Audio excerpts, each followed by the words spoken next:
Hello everyone, আসসালামু আলাইকুম। তোমাদের সবাইকে স্বাগতম জানাচ্ছি 10 মিনিট স্কুলের আরও একটি লাইভ ক্লাসে। অ্যান্ড আজকে আমি তোমাদের সাথে আছি তোমাদের সাব্বির আহমেদ রিফাত ভাইয়া। তোমাদের মূলত ফিজিক্সের জন্যই আসি। তোমাদের ফিজিক্স একটু হেল্প করা যায় কিনা এই শেষ মুহূর্তে, যতটুকু বা যেভাবে, এটা হোক সিকিউ দিয়ে, হোক এমসিকিউ দিয়ে, বা যে কোনো কিছু নিয়ে। তো ইনশাল্লাহ আমরা এখন থেকে নেক্সট 1.5 থেকে 2 ঘন্টা, 1.5 ঘন্টা অ্যাটলিস্ট যদি আমরা পারি, বা তার চেয়ে একটু বেশি সময় লাগলে হয়তো আধা ঘন্টা বেশি সময় লাগবে, বা এর মধ্যে আমরা অ্যাটলিস্ট 5টা অধ্যায়ের যত টাইপের সিকিউ হইতে পারে বা টপিকগুলা বা কনসেপ্টগুলা ইনশাল্লাহ তোমাদেরকে বলার চেষ্টা করব, বা এখান থেকে কিভাবে প্রশ্ন আসতে পারে, কোন কোন বোর্ডের প্রশ্নগুলো এখন তোমরা সলভ করবা। দেখো ভাইয়া, প্রত্যেকটা অধ্যায়ে কিন্তু অনেক বোর্ড প্রশ্ন থাকে। তো আমরা কোন কোন বোর্ডের প্রশ্নগুলো সলভ করব এইগুলো আমরা এখন আমি তোমাদেরকে বলে দিব, একদম চ্যাপ্টার ওয়াইজ বলে দিব। দেখো, একটা চ্যাপ্টারে যদি 30টা বোর্ড প্রশ্ন থাকে, আমরা তো ভাই শেষ মুহূর্তে ওগুলো সব দেখতে পারবো না। যদি দেখতে পারো কেউ, ওইটা আলাদা ব্যাপার, বাট আমরা লাস্ট মোমেন্টে অ্যাটলিস্ট যেইগুলো আমাদের না দেখলেই না, মানে খুবই সমস্যা হবে, অ্যান্ড ওই অনেকগুলো টাইপ না করে টাইপ ভিত্তিক সিকিউ সলভ করার চেষ্টা করব। তো আস্তে আস্তে আমরা শুরু করবো, সমস্যা নেই। বাট তোমরা যারা জয়েন করছো, কাইন্ডলি তোমাদের বন্ধুদেরকে একটু মেনশন করে দিও, যারা মানে এখানে জয়েন করছো ওদের কোনো না কোনো বন্ধু তো অবশ্যই ভাই আছে যার একটি ফিজিক্সের সমস্যা বা সিকিউতে সমস্যা। তো তোমরা একটু ওদেরকে একটু মেনশন করে দিও, যার যেই বেস্ট ফ্রেন্ড আছে, যার একটু সিকিউ দরকার আছে, ওকে একটু এখানে ডেকে নিয়ে আসতে পারো। অ্যান্ড তোমরা যদি কাইন্ডলি একটু লাইভটা শেয়ার করে দাও, তাহলে পরীক্ষার আগের দিন যখন একটু রিভিশন দিতে যাবা বা লাস্ট মোমেন্টের সাজেশনগুলো দেখতে যাবা, তখন তোমার জন্যই খুঁজে পাওয়া একটু সহজ হবে। তো টাইম লাইনে তোমাদের এই লাইভটা একটু শেয়ার করে রাখতে পারো। তো আমি একটু দেখি তোমরা কে কে জয়েন করে ফেলছো। আচ্ছা, অলরেডি দেখতে পাচ্ছি অনেকেই জয়েন করে ফেলছো। থ্যাংক ইউ সো মাচ ভাইয়া। তোমাদের এই শেষ মুহূর্তে ফিজিক্সের যতটুকু হেল্প করা যায় ভাইয়া তোমাদের জন্য আসি, সাব্বির আহমেদ রিফাত, তোমাদের রিফাত ভাইয়া। অ্যান্ড ভাইয়া বর্তমানে বুয়েটে মাস্টার্স করতেছি, আর রুয়েট থেকে গ্র্যাজুয়েশন শেষ করছি। আর তোমাদের সাথে আসি তোমাদের ফিজিক্স ইনস্ট্রাক্টর হিসেবে, বা ফিজিক্সের বড় ভাইয়া, সহজ বাংলা কথায়, তাই না?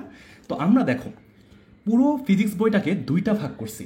2টা ভাগ করার পরে আমরা আজকে প্রথম ক্লাস, এবং কালকে তোমাদের তৌহিদ ইমাম ভাইয়া সেকেন্ড ক্লাসটা নেবে ইনশাল্লাহ। তো এই 2টা ক্লাসে 10টা অধ্যায়ের উপরে সবচেয়ে ইম্পর্টেন্ট টাইপের যে এমসিকিউ বা সিকিউগুলো হয়, এমসিকিউ তো তোমাদের তন্ময় ভাইয়া নিয়েছেন অলরেডি, আজকেও কালকে নেবেন ইনশাল্লাহ।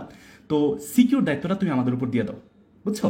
তো আমরা একদম ভাগ ভাগ করে এই অধ্যায় থেকে যেই টাইপের সিকিউগুলো বেশি আসে বোর্ড পরীক্ষায়, ওগুলো নিয়ে তোমাদের ক্লাসে আসছি, আমি সলভ করানোর চেষ্টা করবো। ঠিক আছে ভাইয়া? আচ্ছা, দেখতে পাচ্ছি অলরেডি প্রায় আমাদের সাথে 750-এর বেশি মানুষ জয়েন করে ফেলছো। থ্যাংক ইউ সো মাচ ভাইয়া। তো আমরা 1 মিনিটের মধ্যে আমাদের ক্লাসটা শুরু করে দিব, ঠিক আছে? এর মধ্যে তোমরা কাইন্ডলি তোমাদের বন্ধুদেরকে একটু ডেকে নিয়ে আসো, আর আমরা একসাথে বসে ক্লাসটা করব, ঠিক আছে ভাইয়া? অ্যান্ড অনেক মজা করব, কারণ আমি জানি অনেক ভয় হয় লাস্ট মোমেন্টে, বাট আমি এমন কিছু তোমাদেরকে বলবো আজকে যেগুলো তোমাদেরকে অনেক সহজ করে দিবে, ঠিক আছে? লাস্ট মোমেন্টে ফিজিক্সটা যাতে আমরা ভয়টা কম পাই অথবা দূর করতে পারি, এটার চেষ্টাই হচ্ছে ভাইয়া ইনশাল্লাহ এই পুরো ক্লাসে করব, ঠিক আছে ভাইয়া? তো অলরাইট, আমরা দেখতে পাচ্ছি প্রায় অনেকেই অলরেডি জয়েন করে ফেলছো আমাদের ক্লাসটা, দেখতে পাচ্ছি। আচ্ছা, তো সবাই কি ঠিকঠাক দেখতে পাচ্ছ, শুনতে পাচ্ছ? আমাকে একটু কাইন্ডলি জানাই দিও, ঠিক আছে ভাইয়া? আমরা এখনই ক্লাসটা শুরু করে দিব, অ্যান্ড আমরা বেশি সময় নিব না, ঠিক আছে? আমরা কিন্তু এই যে অধ্যায়গুলো দেখতেছো 2, 3, 4, 5, 7, এই 5টা অধ্যায় থেকে এখন আমরা সিকিউ প্র্যাকটিস করব, বাট তার আগে আমরা টপিক ভিত্তিক সাজেশন দিব যে এই অধ্যায় থেকে কি কি টাইপের প্রশ্ন আসে, ঠিক আছে? তো তোমরা একটু দেখো, বা ফ্রেন্ডদেরকে একটু ডেকে নিয়ে আসো, অথবা আমরা লাইভটা একটু কাইন্ডলি শেয়ার করে দিই, তাই না ভাইয়া? আচ্ছা, অলরেডি দেখতে পাচ্ছি তোমরা প্রায় 1000 মানুষ যুক্ত হয়ে গেছো। আমরা এখন ক্লাসটা শুরু করে দিই, আর দেরি করবো না, তোমাদের এখন প্রত্যেকটা মিনিট ইম্পর্টেন্ট। ওকে, গ্রেট, সবাইকে দেখতে পাচ্ছি। আচ্ছা, জোস, ফাতেমা দেখতে পাচ্ছি, রেহানাকে দেখতে পাচ্ছি, আতিককে দেখতে পাচ্ছি, সালমানকে দেখতে পাচ্ছি। Very good. ওকে ভাইয়া, তাহলে আমরা আমাদের ক্লাসটা এখন শুরু করে দিই। আচ্ছা, তো ভাইয়া প্রথমে একটু বলে নিই আমরা আজকে ক্লাসে কি করব। আমরা এই ফিজিক্স বইটাকে অর্ধেক করছি। অর্ধেক করার পরে প্রথম 7টা অধ্যায়ের মধ্যে দেখো 5টা অধ্যায়, 2, 3, 4, 5, 7, এই 5টা অধ্যায়ের মূলত আমরা যেই টাইপের প্রশ্নগুলো সবচেয়ে বেশি আসে বোর্ড পরীক্ষায়, যেই কোনো বোর্ডে তুমি হও ভাইয়া, এটা হোক তুমি কুমিল্লা বোর্ডে হও অথবা রাজশাহী অথবা ঢাকা বোর্ডে। তো আমরা এখন অধ্যায় ভিত্তিকভাবে একটু দেখি, প্রত্যেকটা অধ্যায়ের টপিকগুলো দেখবো যে কি কি টাইপের ম্যাথগুলো পরীক্ষায় আসে, এবং ওই ম্যাথগুলোর পাশাপাশি আমরা আর কি সিকিউ প্র্যাকটিস করব তোমাদেরকে ওইগুলো বলে দিব, ঠিক আছে ভাইয়া? তোমরা এই অধ্যায় থেকে এত সালের বোর্ড প্রশ্নগুলো সলভ করো আপাতত, তারপর শেষ হলে অন্যগুলো প্র্যাকটিস করবা, ঠিক আছে? তো আসো আমরা এখন প্রথম যে আমাদের চ্যাপ্টারটা, এটা শুরু করে দিই। এটা চ্যাপ্টার 2 বা গতি। আচ্ছা, তো গতি অধ্যায় থেকে আমরা কিভাবে কি করবো, একদম তোমাদেরকে শুরু করবো হচ্ছে মাইক্রো সাজেশন দিয়ে, ঠিক আছে ভাইয়া? যে আমরা এই অধ্যায় থেকে একদম যদি বলা হয় ভাইয়া আপনি আমাকে বলেন এই টাইপের ম্যাথগুলো সলভ করতে হবে, আমি তোমাদেরকে ওই টাইপেরগুলো আগে দেখাচ্ছি। তারপরে আমরা একটু সিকিউ প্র্যাকটিস করবো অ্যান্ড তোমাদেরকে বলে দিব যে ভাইয়া এর বাইরে এই সিকিউগুলো তোমাকে প্র্যাকটিস করতে হবে। আচ্ছা, তো ঠিক আছে, আমরা তাহলে এখন শুরু করি বিসমিল্লাহ বলে। ওকে, তো ভাইয়া একদম শুরুতে বলি এই অধ্যায়ের সবচেয়ে কমন যে টপিকটা, হ্যাঁ আমরা কিন্তু সিকিউ প্র্যাকটিস করবো, বাট একটু এই পুরো অধ্যায়ের ওভারভিউটা দেখে নিই যে এই অধ্যায় থেকে কোন কোন টাইপের ম্যাথ যে কোনো বোর্ডে সবচেয়ে বেশি আসে। এগুলো যদি বুঝি তখন আমরা গাইড থেকে বা সিকিউ টেস্ট পেপার থেকে সলভ করতে পারবো। ঠিক আছে ভাইয়া? আচ্ছা, হ্যাঁ ভাইয়া আমি ইংলিশ টার্মও ইউজ করবো, তোমরা যারা বলতেছো অনেকে ইংলিশ ভার্সনের স্টুডেন্ট এখানে আছো, আমি ওইভাবেই বলবো। তো গতি বা আমাদের যেটাকে বলা হয় মোশন, এটার প্রথম টপিকটা হচ্ছে ভাইয়া মিলিত হবে কিনা। ঠিক আছে, মিটের যে ম্যাথগুলা, অর্থাৎ আমরা যখন দেখি বাঘ হরিণের ম্যাথ বা বাস মোটর সাইকেলের যে ম্যাথগুলো আছে, সেটা হচ্ছে এরা কতক্ষণ পর মিলিত হবে অথবা কয়বার মিলিত হবে। এই ম্যাথগুলো ভাইয়া তোমরা কোনোভাবেই মিস দিবা না, তোমাদের যে কোনো বোর্ডে তুমি শিওর থাকো এই বছর প্রশ্নে তুমি পাবা। ঠিক আছে, তো এটা আমরা ম্যাথ দেখবো সামনে, বা তোমাদেরকে আমি বলে দিব কোন ম্যাথগুলো দেখতে হবে। ভয়ের কোনো কারণ নয় ভাইয়া, ইনশাল্লাহ আমরা সবাই আছি, তোমাদের সাথে আছি। তারপরে দেখো গ্রাফের ম্যাথ তো ভাই এটা হচ্ছে মহা ইম্পর্টেন্ট, বাট তার আগে গ্রাফ থেকে দূরত্ব নির্ণয় করতে বলে। ঠিক আছে, বিভিন্ন বেগ সময়ে লেখচিত্র দেয়া থাকে, ওইখান থেকে আমার গ্রাফের দূরত্ব নির্ণয় করতে বলে। এবং আরেকটা ম্যাথ হচ্ছে টি-তম সময় অতিক্রান্ত দূরত্ব। তো ভাইয়া টি-তম সময় আর টি সময় দুইটার মধ্যে কিন্তু বড় পার্থক্য আছে, তো আমরা এগুলো আস্তে আস্তে শিখবো, সমস্যা নাই। বাট আজকের ক্লাসে আমি মূলত আগে তোমাদেরকে প্রত্যেকটা অধ্যায়ের যেগুলো তোমাদের এখন মানে প্র্যাকটিস করতেই হবে, মিস দেওয়ার কোনো চান্স নাই, এই সব কিছু আমরা এখন আগে দেখব। তারপরে দেখো পরেরটা হচ্ছে ত্বরণ সময় লেখচিত্র। ভাইয়া এইটা তোমাদের মানে দুই রকমের লেখচিত্র আসে না, বেগ সময় লেখচিত্র, ত্বরণ সময় লেখচিত্র। তো এই ত্বরণ সময় লেখচিত্র দেখবা যদি একটু টেস্ট পেপারটা খুঁজো বা একটু ঘাটাঘাটি করো, দেখবা এই প্রশ্ন মানে ভরা। তো এইখান থেকে সবচেয়ে বেশি প্রশ্ন আসে, ঠিক আছে, এই গ্রাফ থেকে। এটা একটু নোট করে রাখতে পারো ভাইয়া। তোমাদেরকে আমি ক্লাস শেষে কিন্তু এই স্লাইডটাও দিয়ে দিব, মানে আমি যে আজকে পড়াবো প্রত্যেকটা জিনিস দাগানো যে অ্যানোটেড স্লাইড বা এই যে পেজগুলো আমি তোমাদেরকে দিয়ে দেবো ইনশাল্লাহ। আচ্ছা, তো পরে দেখো পরন্ত বস্তুর নির্দিষ্ট সময় পর উচ্চতা। ভাইয়া উপর থেকে একটা বস্তুকে আমি ফেলে দিলাম, এটা একটা নির্দিষ্ট সময় পর 10 সেকেন্ড পর 20 সেকেন্ড পর এটার উচ্চতা কত ভূমি থেকে। এই টাইপের প্রশ্ন ভাইয়া একটু টেস্ট পেপার থেকে সলভ করবা। এগুলো কিন্তু ভাইয়া একদম মানে সবচেয়ে বেসিক প্রশ্ন, যেগুলো সবচেয়ে বেশি আসে। তারপরে দেখো তক্তা ভেদ করার ম্যাথ। ভাইয়া কয়টা তক্তা ভেদ করতে পারবে? তারপর হচ্ছে এই যে বেগ অর্ধেক হয়ে গেছে, বেগ 4/1 হয়ে গেছে, বাকি কতগুলো তক্তা ভেদ করতে পারবে, এই টাইপের প্রশ্নগুলো আসে। ঠিক আছে ভাই, আমরা কি গতি অধ্যায় সম্পর্কে মোটামুটি বুঝতে পারছি? আচ্ছা, এখন এখন হচ্ছে এই পরের যে পার্টটা, আমরা এই অধ্যায় থেকে একটা সিকিউ দেখব। বাট আমরা কি একটা সিকিউ দেখলে হয়ে যাবে? একদমই না।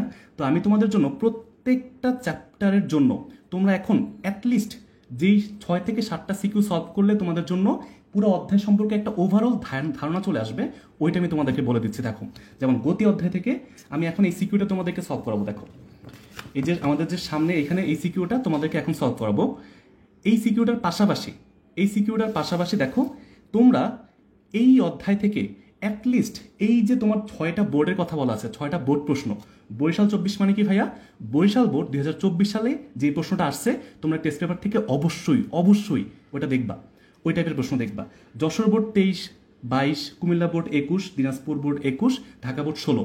এই 6টা বোর্ডের যদি প্রশ্ন দেখো, আমি তো ক্লাস শেষে বলেই দিব আরও বেশি। অ্যান্ড তুমি হচ্ছে এই প্রশ্নটা এখন সলভ করবো আমরা। এই যে তুমি 7টা প্রশ্ন দেখলে একদম লাস্ট মোমেন্টে তোমার বেসিক প্রিপারেশনটা হয়ে যাবে ইনশাল্লাহ, তুমি যেই কোনো বোর্ডে হও কোনো সমস্যা নেই। বাট তারপরে যদি সময় থাকে অবশ্যই ভাইয়া এর বাইরে যদি পারো অনেক ভালো, বাট প্র্যাকটিস করবা যাতে এই প্রশ্নগুলো যাতে মিস না হয়ে যায়। ঠিক আছে ভাইয়া? আচ্ছা, তো আসো আমরা এখন হচ্ছে প্রথম প্রশ্নটা একটু দেখি যে এখানে কি বলছে। এখানে বলছে, একটু সোজা করেই রাখি না, তোমাদের জন্য সুবিধা হবে। আচ্ছা, তো আমরা অলরেডি 1700 বেশি মানুষ চলে আসছি। থ্যাংক ইউ সো মাচ ভাইয়া, তোমরা এই মূল্যবান সময়টা ভাইয়ার উপরে ভরসা রাখছো। ইনশাল্লাহ ভাইয়া তোমাদের এই ভরসা রাখবো, ঠিক আছে, ভরসাটার দাম রাখবো ইনশাল্লাহ। দেখো এই প্রশ্নটা ভাইয়া আমি আনছি কেন জানো? এই টাইপের প্রশ্নগুলো অনেক বেশি আসে। এই যে বললাম যে কতবার দেখা হবে বা কখন দেখা হবে, এই টাইপের প্রশ্ন। এটা কিন্তু বাঘ হরিণের নাম দিয়েও আসতে পারে ভাইয়া, আমরা একটু ভালোভাবে খেয়াল রাখবো ভাইয়া। বাঘ হরিণ বলুক বা এই টাইপের সব প্রশ্ন একই রকম, সমবেগ থাকে, সমতরণ থাকে, কাহিনী শেষ, একদম সহজ, আমরা এটাকে একদম পেঁচাবো না। দেখো উদ্দীপকে বলছে যে শিক্ষা সফরে যাওয়ার সময়, বা এটা দেখো যশোর বোর্ড 2021 সালের প্রশ্ন, দুটি বিদ্যালয়ের শিক্ষার্থী একই সময়ে একই দিকে এ ও বি দুইটা বাস যোগে যাত্রা শুরু করলো। আচ্ছা, তো এ বাসের সুষম ত্বরণ দেয়া আছে, মানে এ বাসটা ত্বরণে চলতেছে এবং দেখো বি বাসটা কি হয়েছে 200 মিটার পেছন থেকে, তার মানে কি ভাইয়া এই যে দেখতে অনেকটা এরকম, বুঝছো? যদি এইটা হয়, এটা যদি হয় তোমার হচ্ছে এ, এই এ বাস থেকে 200 মিটার পিছনে, এটা হচ্ছে বি, এর মাঝখানে দূরত্ব কত ভাইয়া? মাঝখানে দূরত্ব হচ্ছে 200 মিটার। বুঝতে পারছি ভাইয়া? এরকম প্রশ্ন পড়ে পড়ে আমরা বুঝতে পারবো যে এখানে কি কি বলছে। আচ্ছা, তারপরে সমবেগের মান দেয়া আছে। আমাকে বলছে ক নাম্বারে, ক আর খ ভাইয়া এটা হচ্ছে তোমাদের ইম্পর্টেন্ট দুইটা প্রশ্ন। ভেক্টর রাশি কাকে বলে? যার মান ও দিক আছে। অভিকর্ষ ত্বরণ সমত্বরণ কেন? একটা খুবই কমন প্রশ্ন ভাইয়া। অভিকর্ষ ত্বরণ সমত্বরণ কারণ হচ্ছে অভিকর্ষ এই ত্বরণটা অর্থাৎ প্রতি সেকেন্ডে 9.8 মিটার পার সেকেন্ড করে বৃদ্ধি পায়। এটা যদি আমি একটু ছোট করে এখানে লিখে দেই যে 9.8 মিটার পার সেকেন্ড বেগে প্রতি সেকেন্ডে বৃদ্ধি পায়। এই জন্য ভাইয়া যেহেতু একই বেগে বৃদ্ধি পায় এটাকে বলা হয় সমত্বরণ, যখন একই পরিমাণ বৃদ্ধি পায়, একই পরিমাণ বেগ বৃদ্ধি পায়। বুঝছি? আচ্ছা, এখন দেখো গ নাম্বার কি বলছে, যাত্রা শুরুর কত সময় পরে বাস দুইটির বেগ সমান হবে? ভাইয়া এই প্রশ্নটা একটু দেখো তো, যারা পারবা আগে একটু প্র্যাকটিসটা করে তারপর হচ্ছে তোমরা এটা হচ্ছে একটু দিয়ে দিও, হ্যাঁ, বা অ্যান্সারটা বলে দিও যদি কেউ আগে অ্যান্সার সলভ করে ফেলতে পারো। আর বাকিরা ভাইয়ের সাথে একটু আস্তে আস্তে শিখো। আচ্ছা, তো আমরা দেখো এখানে একটু দাগ পড়ে গেছে, সমস্যা নেই, আমরা একটা ফাঁকা পেজ দিই। হ্যাঁ, এই ফাঁকা পেজে আমরা একদম ধরে ধরে এই প্রশ্নটা সলভ করবো ইনশাল্লাহ। এই প্রশ্নটা আমরা এখন ধরে ধরে সলভ করব। দেখো, আশা করি তোমরা দেখতে পাচ্ছ, এখানে একটু বাঁকা করে রাখি, হ্যাঁ, তোমাদের জন্য। আচ্ছা, উদ্দীপকটা বা এটা কি একটু উপর থেকে ধরলে ভালো হবে? আচ্ছা ভাইয়া, কত সাল থেকে কত সাল, কত সাল থেকে কত সালের বোর্ড প্রশ্ন নাকি এটা ভাইয়া এমন কোনো ফিক্স নাই, বুঝছো? তোমরা আমি এখানে যে প্রশ্নগুলো আনছি গত 10 বছরের প্রশ্ন অ্যানালাইসিস করছি, তারপরে একটা অধ্যায়ের টাইপ ভিত্তিক সৃজনশীলগুলো নিয়ে আসছি। একই টাইপের তো 10টা সৃজনশীল করে লাভ নাই ভাইয়া, তার চেয়ে আমরা একটা অ্যাটলিস্ট বুঝবো, এরকম 7টা 8টা টাইপ করলে আমাদের মোটামুটি ওই অধ্যায়ের আইডিয়া চলে আসবে। এরপরে যেই কোনো প্রশ্ন আসুক তুমি অ্যান্সার করতে পারবা ইনশাল্লাহ। আচ্ছা দেখো, তো এখানে দেখো আমরা বলছি যে যাত্রা শুরুর কত সময় পর বাস দুটির বেগ সমান হবে। ভাইয়া যাত্রা শুরুর কত সময় পর মানে আমাকে প্রশ্নে দেখো, তোমরা অনেকে বলো ভাইয়া ফিজিক্সের প্রশ্ন বুঝতে পারি না, ফিজিক্সের প্রশ্ন আমাদের বুঝতে সমস্যা হয়। ভাইয়া কত সময় মানে কি, এখানে টি সময় আমাকে টি এর মানটাই বের করতে বলছে, অর্থাৎ টি এর মানটা কত। তো এখন ভাইয়া এখানে দেখো আমরা প্রশ্নের মধ্যে আদি বেগটা আমি এখানে লিখে দিই। হ্যাঁ, দুইটা বাস ছিল এ আর হচ্ছে বি। তো বলছে আমি তোমাদের লিখে দিই, প্রশ্নটা তোমরা হয়তো লিখতে পারছো না, আমি লিখলে তোমরা বুঝতে পারবা। অথবা কারোর সামনে যদি টেস্ট পেপার থাকে টেস্ট পেপারটা বের করে যশোর বোর্ড 21 সালের প্রশ্নটা বের করে রাখতে পারো। আচ্ছা, তারপরে আমরা দেখি বলছে যে এ বাসটা হচ্ছে সুষম ত্বরণ। ভাইয়া সুষম ত্বরণ মানে কি ভাইয়া? এখানে হচ্ছে আমরা 4 × 10⁻³ কিলোমিটার পার সেকেন্ড স্কোয়ার। দেখো ভাইয়া এখানে কিন্তু মিটার পার সেকেন্ড স্কোয়ার দেয়া নাই, কিলোমিটার পার সেকেন্ড স্কোয়ার দেয়া আছে। আচ্ছা ঠিক আছে, সমস্যা নেই, দেখি আমরা এটাকে কি করতে পারি। বাট এইখানে ভাইয়া আমরা হচ্ছে এটাকে কি করব, আমরা এখানে 1000 দিয়ে ভাগ করে আমরা এটাকে মিটার পার সেকেন্ড স্কোয়ার নিয়ে যাব, তাহলে আমাদের জন্য সুবিধা হবে। তো আমরা যদি 1000 দিয়ে ভাগ করি তাহলে কি হবে, 1000 দিয়ে ভাগ করলে এটা হয়ে যাবে 4 মিটার পার সেকেন্ড স্কোয়ার। দেখো এভাবে প্রশ্ন দেখে আমরা একটু বুঝবো কি করতে হবে। আচ্ছা, এটা হচ্ছে ত্বরণের মান দেয়া আছে। আর দেখো বিটার ক্ষেত্রে আমার কি বলছে, সমবেগের মান দেয়া আছে, ভি এর মান দেয়া আছে কত ভাইয়া, 4 × 10⁻² কিলোমিটার পার সেকেন্ড। এখন ভাই এখানে তো আমরা কি করব, 1000 দিয়ে ভাগ করব। যদি 1000 দিয়ে ভাগ করি, কারণ 1 কিলোমিটার সমান সমান 1000 মিটার, তাহলে কত হবে ভাইয়া, এটা হবে হচ্ছে তোমার কত 0.4 মিটার পার সেকেন্ড, এরকমই তো হওয়ার কথা, তাই না? আচ্ছা, তোমরা একটু আমাকে ক্যালকুলেশন করে বলে দিও, বুঝছো? কারণ আমি আসার সময় আমার ক্যালকুলেটর আসলে লাস্ট মোমেন্টে খুঁজে পাই না। বাট আমি আসলে তোমাদেরকে প্রসেসগুলো দেখাই দিব যে একটা ম্যাথ কীভাবে করতে হয়, বুঝছো? এই ক্যালকুলেশনগুলো তোমরা করবা, এটা এত সময় নষ্ট করবো না আমি, কারণ তোমাদের এখন এক একটা মিনিট গুরুত্বপূর্ণ। আমি জাস্ট তোমাদেরকে বুঝাই দিই যে কীভাবে করতে হয়। দেখো এটা 0.4 মিটার পার সেকেন্ডই হওয়ার কথা, এটা হচ্ছে ত্বরণ দেয়া আছে এবং সমবেগ দেয়া আছে। যদি বাঘ হরিণ হইতো, বাঘের থাকতো কি ভাইয়া তোমার ত্বরণ এবং হরিণের থাকতো সমবেগ, এটা আমরা দেখি ম্যাথের ক্ষেত্রে। তারপরে আমাকে দেখো কি বলছে, যে কত সময় পরে বাস দুইটির বেগ সমান হবে, বাস দুইটির বেগ সমান হবে, তার মানে কি ভাইয়া, অর্থাৎ আমার এই যে তোমার হচ্ছে যেই বাসটা সমবেগে চলতেছে ভাইয়া, এই যে বি বাসটা যে সমবেগে চলতেছে, ওর তো ভাইয়া বেগ একই রকম থাকবে, ওর কি কোনো বেগের পরিবর্তন হবে? না, একদমই না। বাট এই যে ত্বরণে চলতেছে, ওর তো ভাইয়া বেগের পরিবর্তন হচ্ছে। বাট ওর ওই মুহূর্তে কখন, টি সময় পরে দেখি, আমরা ধরে নিচ্ছি না ভাইয়া টি সময় পরে বেগ কত, আমরা ধরে নিব এই যে ভি। এখন একটু মাথা খাটাও, এখন একটু মাথা খাটাও ভাইয়া, বেগ সমান হবে বলছে, তার মানে কি যে বাসটা ত্বরণে চলতেছিল টি সময় পরে সেই বাসের বেগ হবে কত, 0.4 মিটার পার সেকেন্ড। ভাইয়া কিভাবে বললাম, এই যে বলাই তো আছে একটা বাস সমবেগে চলতেছে, তার মানে 10 সেকেন্ড 20 সেকেন্ড 1 ঘন্টা পরেও তার কি বেগ থাকবে 0.4। আর প্রশ্নে কি চাইছে ভাইয়া, প্রশ্নে বলছে যে কত সময় পরে বাস দুটির বেগ সমান হবে, তার মানে কি ভাইয়া, অর্থাৎ শেষ বেগ হতে হবে 0.4।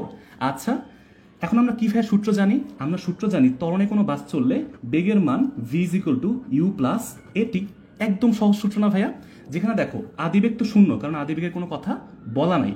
আচ্ছা, তারপরে শেষ বেগ কত ভাই আমরা বের করব, ত্বরণের মান দেয়া আছে, এই যে মাত্র ত্বরণের মান দেখো 4 মিটার পার সেকেন্ড স্কোয়ার, তার মানে ত্বরণের মানটা এখানে বসাই দিই, আর টি এর মানটা আমরা বের করব। আর এই ভি এর মান কত বসাবো ভাইয়া, ভি এর মান হচ্ছে 0.4, অন্য বাসের যে বেগ সেই বেগের সমান হবে, অর্থাৎ 0.4। এখন তোমরা ভাইয়া বাকিটা নিজেরা একটু ক্যালকুলেশন করে নিও, তার মানে কি 0.4 সমান সমান হচ্ছে 4t, টি এর মান কত ভাইয়া, 0.4কে 4 দিয়ে ভাগ করলে অ্যান্সার যা আসবে তোমরা একটু ক্যালকুলেশন করে আমাকে অ্যান্সারটা জানাই দিও। ঠিক আছে ভাইয়া, আমাকে একটু ক্যালকুলেশন করে অ্যান্সারটা জানাই দিও, যেটা আসবে ওটা হচ্ছে উত্তর। বুঝতে পারছি ভাই, আমরা এইভাবে হচ্ছে আমরা গ নাম্বারটা করে ফেলছি। এখন আশা করি তোমরা বুঝতে পারছো। আচ্ছা, আরেকবার একটু রিভিউ করি। এখানে একটা বাস ত্বরণে চলতেছিল আর একটা বাস সমবেগে চলতেছিল, তো আমাকে বলছে কখন দুইটা বাসের বেগ সমান হবে। ভাইয়া আমরা ধরে নিয়েছি টি সময় পরে বেগ সমান হবে, টির মানটা বের করতে হবে। তো সূত্র কি জানি ভাইয়া, v = u + at। বেগ সমান কি ভাইয়া, এই যে ত্বরণে যে বাসটা চলতেছিল তার বেগ কি হবে অন্য বাসের সমান, অন্য বাস কি ভাইয়া এই যে 0.4। তো দেখো 0.4 বসাইছি, তারপর আদিবেগ 0 এবং হচ্ছে ত্বরণের মান প্রশ্নে দেয়া আছে 4, টি এর মানটা বের করে ফেলছি, একদম সিম্পল। আচ্ছা, পরের প্রশ্ন কি ভাইয়া, যাত্রা পথে দুটি বাসের শিক্ষার্থীদের কতবার দেখা হবে। ভাই কতবার দেখা হবে, কখন দেখা হবে, একই জিনিস মনে রাখবা, সবাই নোট করে রাখো, এখানে সবাই নোট করে রাখো, সময় বের করতে হবে, সময় বের করতে হবে, কতবার দেখা হবে কখন দেখা হবে, এই ক্ষেত্রে অবশ্যই আমরা সময় বের করব। এখন ভাইয়া এই প্রসেসটা তোমাদেরকে একটু আমি এখন একদম সহজে বলে দিই, 3টা স্টেপে আমরা ম্যাথগুলো করব। এই টাইপের যত ম্যাথ আসুক, বাঘ হরিণ আসুক, মোটরসাইকেল বাস আসুক, অথবা দেখো এখানে সেম কাহিনী ভাই, এখানে পার্থক্যের কিচ্ছু নাই, কিচ্ছু নাই, সব একই রকম। পিছনে একটা বাস ছিল, সেই বাসের নাম হচ্ছে বি বাস। হ্যাঁ, কারণ প্রশ্নেই বলা আছে বি বাসটি এ বাসের থেকে 200 মিটার পেছনে ছিল, তার মানে কি এ বাস সামনে ছিল। মধ্যবর্তী দূরত্ব কত ভাইয়া, 200 মিটার। এখন একটু দেখবা 1 মিনিট পরেই তোমরা একদমই ক্লিয়ার হয়ে যাবা। ঠিক আছে ভাইয়া। আচ্ছা, পিছনের যে বাসটা ত্বরণ দেওয়া ছিল 4 মিটার পার সেকেন্ড স্কোয়ার, সামনের যে বাসটা সেই বাসের তোমার হচ্ছে বেগ দেওয়া আছে 0.4 মিটার পার সেকেন্ড। ভাইয়া এখন কি মনে পড়তেছে, দেখো তো এখন কি মনে পড়তেছে, একদম বাঘ হরিণ টাইপের ম্যাথ না। দেখো এরকম যখন ম্যাথ থাকবে এটাকে আমরা বলবো সমতরণ সমবেগ কনসেপ্ট, সমতরণ সমবেগ কনসেপ্ট এই টাইপের বলে। হ্যাঁ, এই টাইপের প্রশ্নে দেখবা সব একই রকম হয়, সব একই রকম, একটা বুঝো বাকি সব কিছু বুঝবা। দেখো তার মানে আমরা এখন এই ম্যাথটা কি করব ভাইয়া, আমরা একটা একটা করে করব। ফার্স্ট স্টেপ দেখো, সবাই খাতার মধ্যে লিখবা, ফার্স্ট স্টেপ। এই টাইপের ম্যাথ সব ম্যাথ একই নিয়ম। দেখো ফার্স্ট স্টেপ কি হবে ভাইয়া, আমরা হচ্ছে প্রথমে একটা যে কোনো বাস নিয়ে আমরা হিসাব করব। যেই বাসটা ত্বরণে আছে, এই যে ভাইয়া পিছনের যে বি বাসটা ত্বরণে আছে, তার মানে আমরা জানি ওর অতিক্রান্ত দূরত্ব যদি বের করতে চাই, মনে রাখবা ভাইয়া আমরা অতিক্রান্ত দূরত্ব বের করব। ঠিক আছে, তো অতিক্রান্ত দূরত্ব ধরলাম আমরা এস বি, নাম দিলাম। ঠিক আছে, সেটা কি ভাইয়া, ত্বরণে যখন চলে তখন আমরা বলি ইউটি প্লাস হাফ এটি স্কোয়ার। এটা হচ্ছে আমার সূত্র যখন ত্বরণে চলবে অতিক্রান্ত দূরত্ব। আচ্ছা, তো ভাইয়া এখানে আদিবেগের কোনো মান বলা আছে, আদিবেগ তো ভাইয়া 0, কারণ শুরুতে সবাই স্থির ছিল, তার মানে শুধু ত্বরণের মান দেয়া আছে হাফ, এর মান দেয়া আছে 4 এবং হচ্ছে টি স্কোয়ার। এই দেখো, তার মানে কি পাইলাম ভাই, আমরা পাইছি হচ্ছে 2t স্কোয়ার, এটা হচ্ছে এসবি। সবাই 1 নম্বর সমীকরণ দিবা, যে কোনো ম্যাথ ভাই এই টাইপের সব ম্যাথ পরীক্ষায় অনেক বেশি আসে, অনেক বেশি আসে। আচ্ছা, তারপরে আমরা হচ্ছে এটার পরেরটা যাই। হ্যাঁ, আমরা এখন এর পরের পার্টটা দেখবো হচ্ছে 2 নম্বর স্টেপ। সবাই এখন মনে রাখবা, এটা হচ্ছে আমার এখন 2 নম্বর স্টেপ। 2 নম্বর স্টেপটা কি, আচ্ছা এটা তো প্রশ্ন। হ্যাঁ, 2 নম্বর স্টেপ হচ্ছে ভাইয়া, একটু চিত্রটা মনে রাখি। দেখো আচ্ছা, এইখানে আবার একটু আঁকি, সামনে এ পিছনে বি আর 200 মিটার হচ্ছে মধ্যবর্তী দূরত্ব। এখন ভাইয়া আমরা হচ্ছে 2 নম্বর স্টেপে কি করব, এখন সামনে যে ছিল একটু আগে ত্বরণে যে ছিল তারটা বের করছি, এখন যে সমবেগে আছে তার জন্য অতিক্রান্ত দূরত্ব বের করব। সেটা কত ভাইয়া? সেটা অতিক্রান্ত দূরত্ব হচ্ছে আমার এস এ সমান সমান ভিটি। ঠিক আছে, তার সমবেগের সূত্র। এখন ভাইয়া আমরা দূরত্ব কেন বের করতেছি প্রশ্ন আসে ভাইয়া, কারণ আমরা ধরে নিছি তারা একটা নির্দিষ্ট দূরত্ব, মনে করো এই পর্যন্ত গেছে এবং এইখানে তারা মিলিত হয়েছে এবং সময় লাগছে টি, এইটা আমরা ধরে নিছি, এই কারণে হচ্ছে আমরা দূরত্ব বের করতেছি। অর্থাৎ এই বি এইখান থেকে এই পর্যন্ত আসছে এবং এ এইখান থেকে এই পর্যন্ত আসছে, এটা হচ্ছে আমরা ধরছি এস বি, এটা হচ্ছে এস এ। আমাদের 3 নাম্বার স্টেপ হবে একটা সিম্পল সহজ একটা আমরা সমীকরণ বানাই ফেলবো। ঠিক আছে, তো আগে এটা শেষ করি ভাইয়া। সামনের যে এ বাসের সমবেগ দেওয়া আছে কত? 0.4। এটাকে আমরা টির মান তো জানি না, টির মানই তো বের করবো। আচ্ছা, এটা হচ্ছে আমার 2 নম্বর সমীকরণ। আর আগের যে ম্যাথটা ছিল, এই যে এখানে কি ছিল ভাইয়া, 1 নম্বর সমীকরণ কি ছিল? 2t square. তার মানে আমরা এখন লিখতে পারি যে এস বি সমান সমান 2t স্কোয়ার। এটা হচ্ছে আমার 1 নম্বর সমীকরণ ছিল। ঠিক আছে, এখন তাহলে ভাইয়া আমরা একটা লাস্ট থার্ড স্টেপ, আমাদের ফাইনাল স্টেপ, এই টাইপের ম্যাথে 3 নাম্বার স্টেপ শেষ করব। ম্যাথ শেষ কি করব ভাইয়া, একদম মনে রাখবা কি করতেছি, কিভাবে করতেছি। আমরা একটু কমন সেন্স খাটাই ভাইয়া। দেখো ভাইয়া, আমি যদি বলি এইটুকু হচ্ছে 200 মিটার, হ্যাঁ, আর এই সামনেরটুকু হচ্ছে তোমার একটা দূরত্ব আছে এস এ, এই যে এইটা হচ্ছে একটা দূরত্ব, আর এই পুরোটা হচ্ছে এস বি। আমি যদি তোমাদেরকে ভাইয়া বলি যে এস বি সমান সমান এস এর সাথে 200 যোগ করলে এটা সমান হয়, মানে আমাকে দেখো ভাইয়া, এই পুরো যে দূরত্বটা আছে, এই পুরো দূরত্বটা কি হবে ভাইয়া, এই পিছনের দূরত্ব যোগ সামনের দূরত্ব, দুইটা যোগ করলে তো ভাইয়া পুরো দূরত্বটা পাবো, তাই না? এই কনসেপ্টটাই আমরা এখানে ইউজ করতেছি ভাইয়া। তার মানে আমরা এখন এই সমীকরণটা বানায় ফেলছি শর্ত মতে এস বি সমান সমান এস এ প্লাস 200। এখন তোমাদের ভাই এই জিনিসটা তো বুঝতে সমস্যা, তোমাদের শর্টকাট বলে দিই নাকি? তোমরা যদি পরীক্ষার সময় এরকম না বুঝতে পারো বা ভুলে যাও কোনটা কি করবা, মনে রাখবা ভাইয়া, দেখো তোমাদের শর্টকাট দেখাই দিই। এভাবে লিখবা এস বি এস এ, অথবা এ আগে দাও, কোনো সমস্যা নেই। তারপরে দেখবা যে সামনে থাকবে, মনে রাখবা ভাইয়া, এটা হরিণ হোক, মোটরসাইকেল বা বাস হোক, বা এই ম্যাথের ক্ষেত্রে হোক, যে সামনে থাকবে তার সাথে যোগ, যে সামনে থাকবে তার সাথে যোগ করে সমান সমান দিব। কি যোগ করবো ভাইয়া? এই যে মধ্যবর্তী দূরত্ব যেটা শুরুতে ছিল, বুঝছি? এভাবে মনে রাখবো, যে থাকবে সামনে তার সাথে যোগ, কি যোগ হবে? মধ্যবর্তী দূরত্ব। আচ্ছা, এখন ভাইয়া খালি মানগুলো বসায় দাও। এস বি মানে হচ্ছে 2t স্কোয়ার, সমীকরণ দেখতেছি এই যে দেওয়া আছে এখানে। আর দেখো ভাইয়া এস এ মানে কত? 0.4t। ভাই একদম দেখে দেখে মান বসাও, তোমার কিচ্ছু করা লাগবে না বাকিটা, প্লাস 200। এখন ভাইয়া সবগুলোকে এক পাশে নিয়ে এসে তুমি টি স্কোয়ারের মানটা বের করো। টি স্কোয়ার মাইনাস 0.2t মাইনাস 100, এটা তুমি এখন ক্যালকুলেটর বা যে কোনো মাধ্যমে তুমি এটা করে ফেলতে পারো। দেখো টি এর মানটা কত আসে, বুঝছো? টি এর মান যা আসবে, এখন তোমাদেরকে বলে দিই ভাইয়া, একটা ম্যাথ করলেই কি হবে, তোমাদেরকে 3টা মানে ঘটনা বলে দিই যে এই ম্যাথে 3টা ঘটনা ঘটতে পারে। হ্যাঁ, আমি সবগুলোই বলে দিই, একটা সিকিউ বা 3টা প্রশ্নের সমান। কেমন ভাইয়া, সবাই বুঝো। যদি টি এর মান 2টা আসে প্লাস প্লাস, তার মানে 2বার দেখা হবে, 2বার দেখা হবে। আচ্ছা বুঝলাম ভাই, বলছি পরেরটা। ঠিক আছে, যদি একটা প্লাস একটা মাইনাস আসে, এই যে মিডল টার্মটা করার পরে টি এর মান, আমরা যেমন এক্স এর মান বের করতাম টি এর মান, তখন ভাইয়া আমরা এখানে দেখবো যদি একটা প্লাস আর একটা মাইনাস আসে, তার মানে কি ভাইয়া, তার মানে হচ্ছে একবার দেখা হবে। কতক্ষণ পর যদি বলে, এই যে প্লাসের যে মানটা আসবে, কারণ মনে রাখবা সময়ের মান কখনোই মাইনাস হতে পারে না। বুঝতে পারছি ভাইয়া, সময়ের মান কখনোই মাইনাস হতে পারে না। যদি দেখো যে দুইটাই মাইনাস আসছে, টি এর মান দুইটাই মাইনাস আসছে, তার মানে 0বার দেখা হবে, বুঝছো? অর্থাৎ তাদের কখনো দেখা হবে না। 3টা স্টেপ বা 3টা ঘটনা কি বুঝতে পারছো ভাইয়া? বুঝতে পারছি আমরা সবাই, একটু আমাকে জানো, যদি বুঝতে পারো তাহলে একটা ওয়াই লেখো কমেন্ট বক্সে, তাহলে বুঝতে পারবো তোমরা বুঝতে পারছো। বুঝতে পারছো ভাইয়া, আমরা টি এর মানটা বের করবো। ঠিক আছে, এইভাবে হচ্ছে আমরা এই টাইপের যত ম্যাথ আসে আমরা একই নিয়ম, একটা বুঝলে ভাইয়া সব বুঝবো। কি কি করলাম, প্রথমে সমবেগের জন্য একটা সমীকরণ বানাইছি, সমত্বরণের জন্য সমীকরণ বানাইছি, এবং হচ্ছে আমরা কি করছি ভাইয়া, আমরা হচ্ছে দুইটাকে মিলায় একটা লাস্ট সমীকরণ বানাইছি, এইটা। এবং এখানে কি বলছিলাম শর্টকাটটা, যে থাকবে সামনে তার সাথে যোগ। এটা একটা সহজে মনে রাখবা, ঠিক আছে ভাইয়া? সবাই বুঝতে পারছে, ভেরি গুড, জোস। আচ্ছা আচ্ছা আচ্ছা, ভেরি গুড। আচ্ছা, তো ভাইয়া এখন তোমরা হয়তো এই ম্যাথটা যদি আরও তার কারো মানে অন্য কারো বা কারো এখন যদি কনফিউশন থাকে, তো তোমাদের কি ভাইয়া বাদ দিয়ে দিব? একদমই না।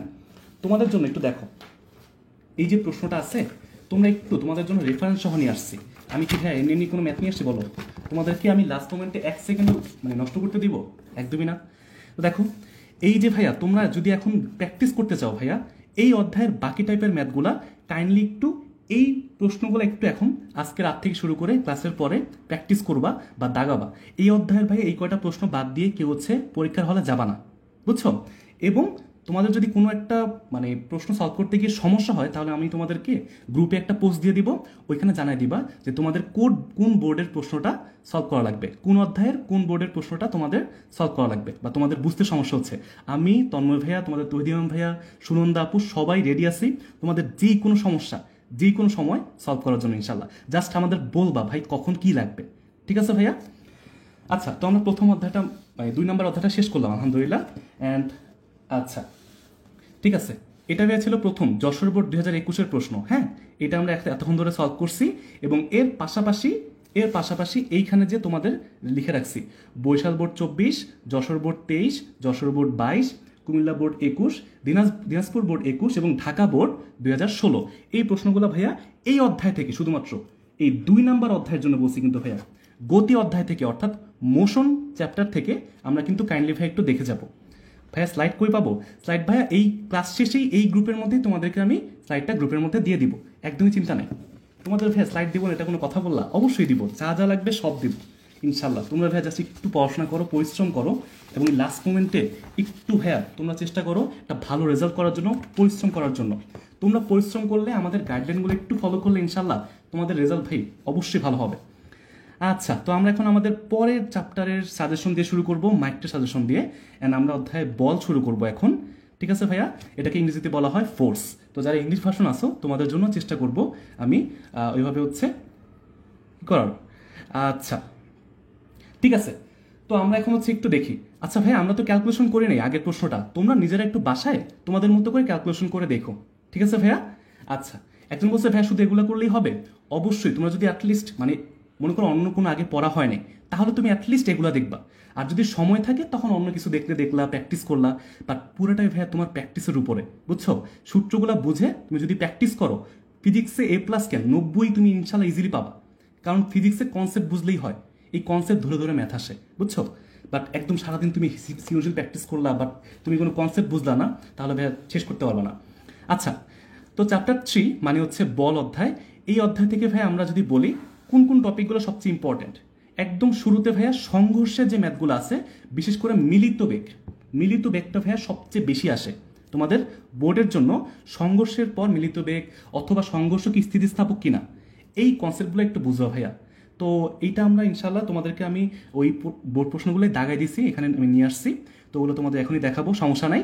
তো ওইগুলো যদি করো তাহলে এই কনসেপ্টগুলো ওই সিকিউতে আসছে, তো ওইটা প্র্যাকটিস করলেই হবে।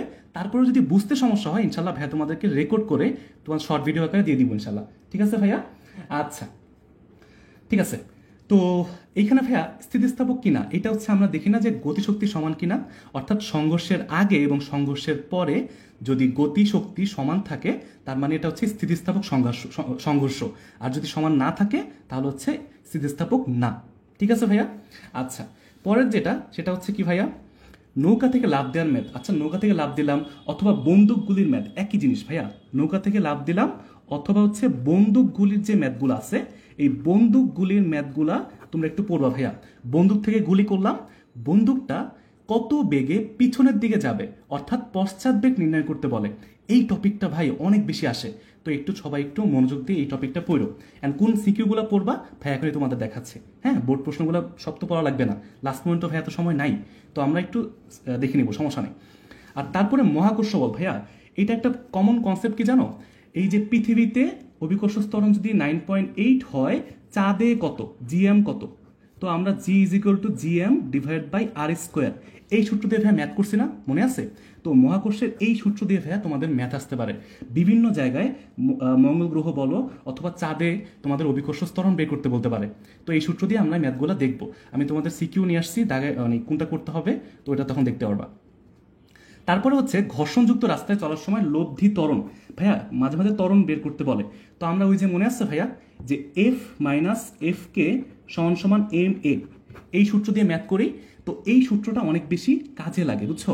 তোমাদের বোর্ড প্রশ্ন ভাইয়া এই সূত্র দিয়ে অনেক ম্যাথ আসে, গতি অধ্যায় বল অধ্যায় মিলায়ে একসাথে আসে। ঠিক আছে ভাইয়া? আচ্ছা, ওকে।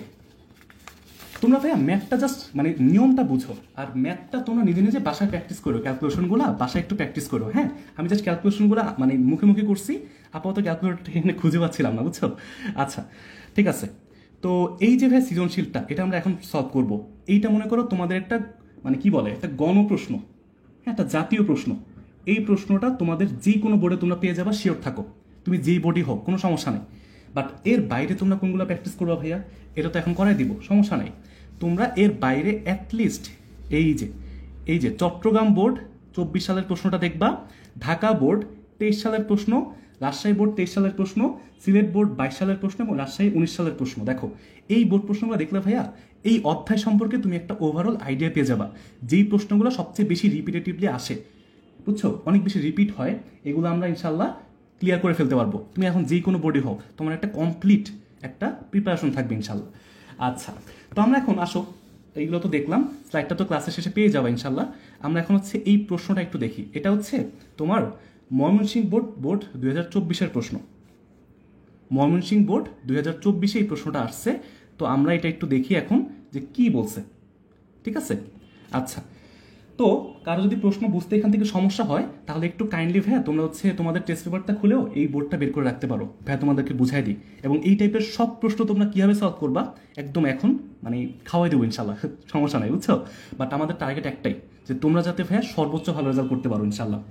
আচ্ছা, তো এখানে আমরা একটু, এটা হচ্ছে একটা ব্ল্যাঙ্ক পেজ নেই, হ্যাঁ, তারপর হচ্ছে এখান থেকে আমরা সলভ করি। প্রথমে ভাই আমরা যে কোনো প্রশ্ন, দেখো তোমাদেরকে এখন বলি যে ফিজিক্সের প্রশ্ন, যেই কোনো প্রশ্ন মনে করো কমন পড়ে নাই, একদম তুমি পারো না, তুমি ফার্স্ট টাইম প্রশ্ন দেখতেছো, তোমার কাজ হচ্ছে সবার প্রথমে উদ্দীপকটা ভালো করে বোঝা, শুধু পড়া না। যেমন এখানে দেখো আমরা দেখতে পাচ্ছি যে এখানে এ বস্তু আর বি বস্তু, দুইটা বস্তু হচ্ছে পরস্পর বিপরীত দিকে। ভাইয়া তীর চিহ্ন দেখে বুঝবা এটা কোন দিকে যাচ্ছে, একটা খুবই ইম্পর্টেন্ট জিনিস। তো বিপরীত দিকে যাচ্ছে। এখানে প্রত্যেকটার ভর এবং আদিবেগ দেওয়া আছে, 8 গ্রাম এবং 25 মিটার পার সেকেন্ড।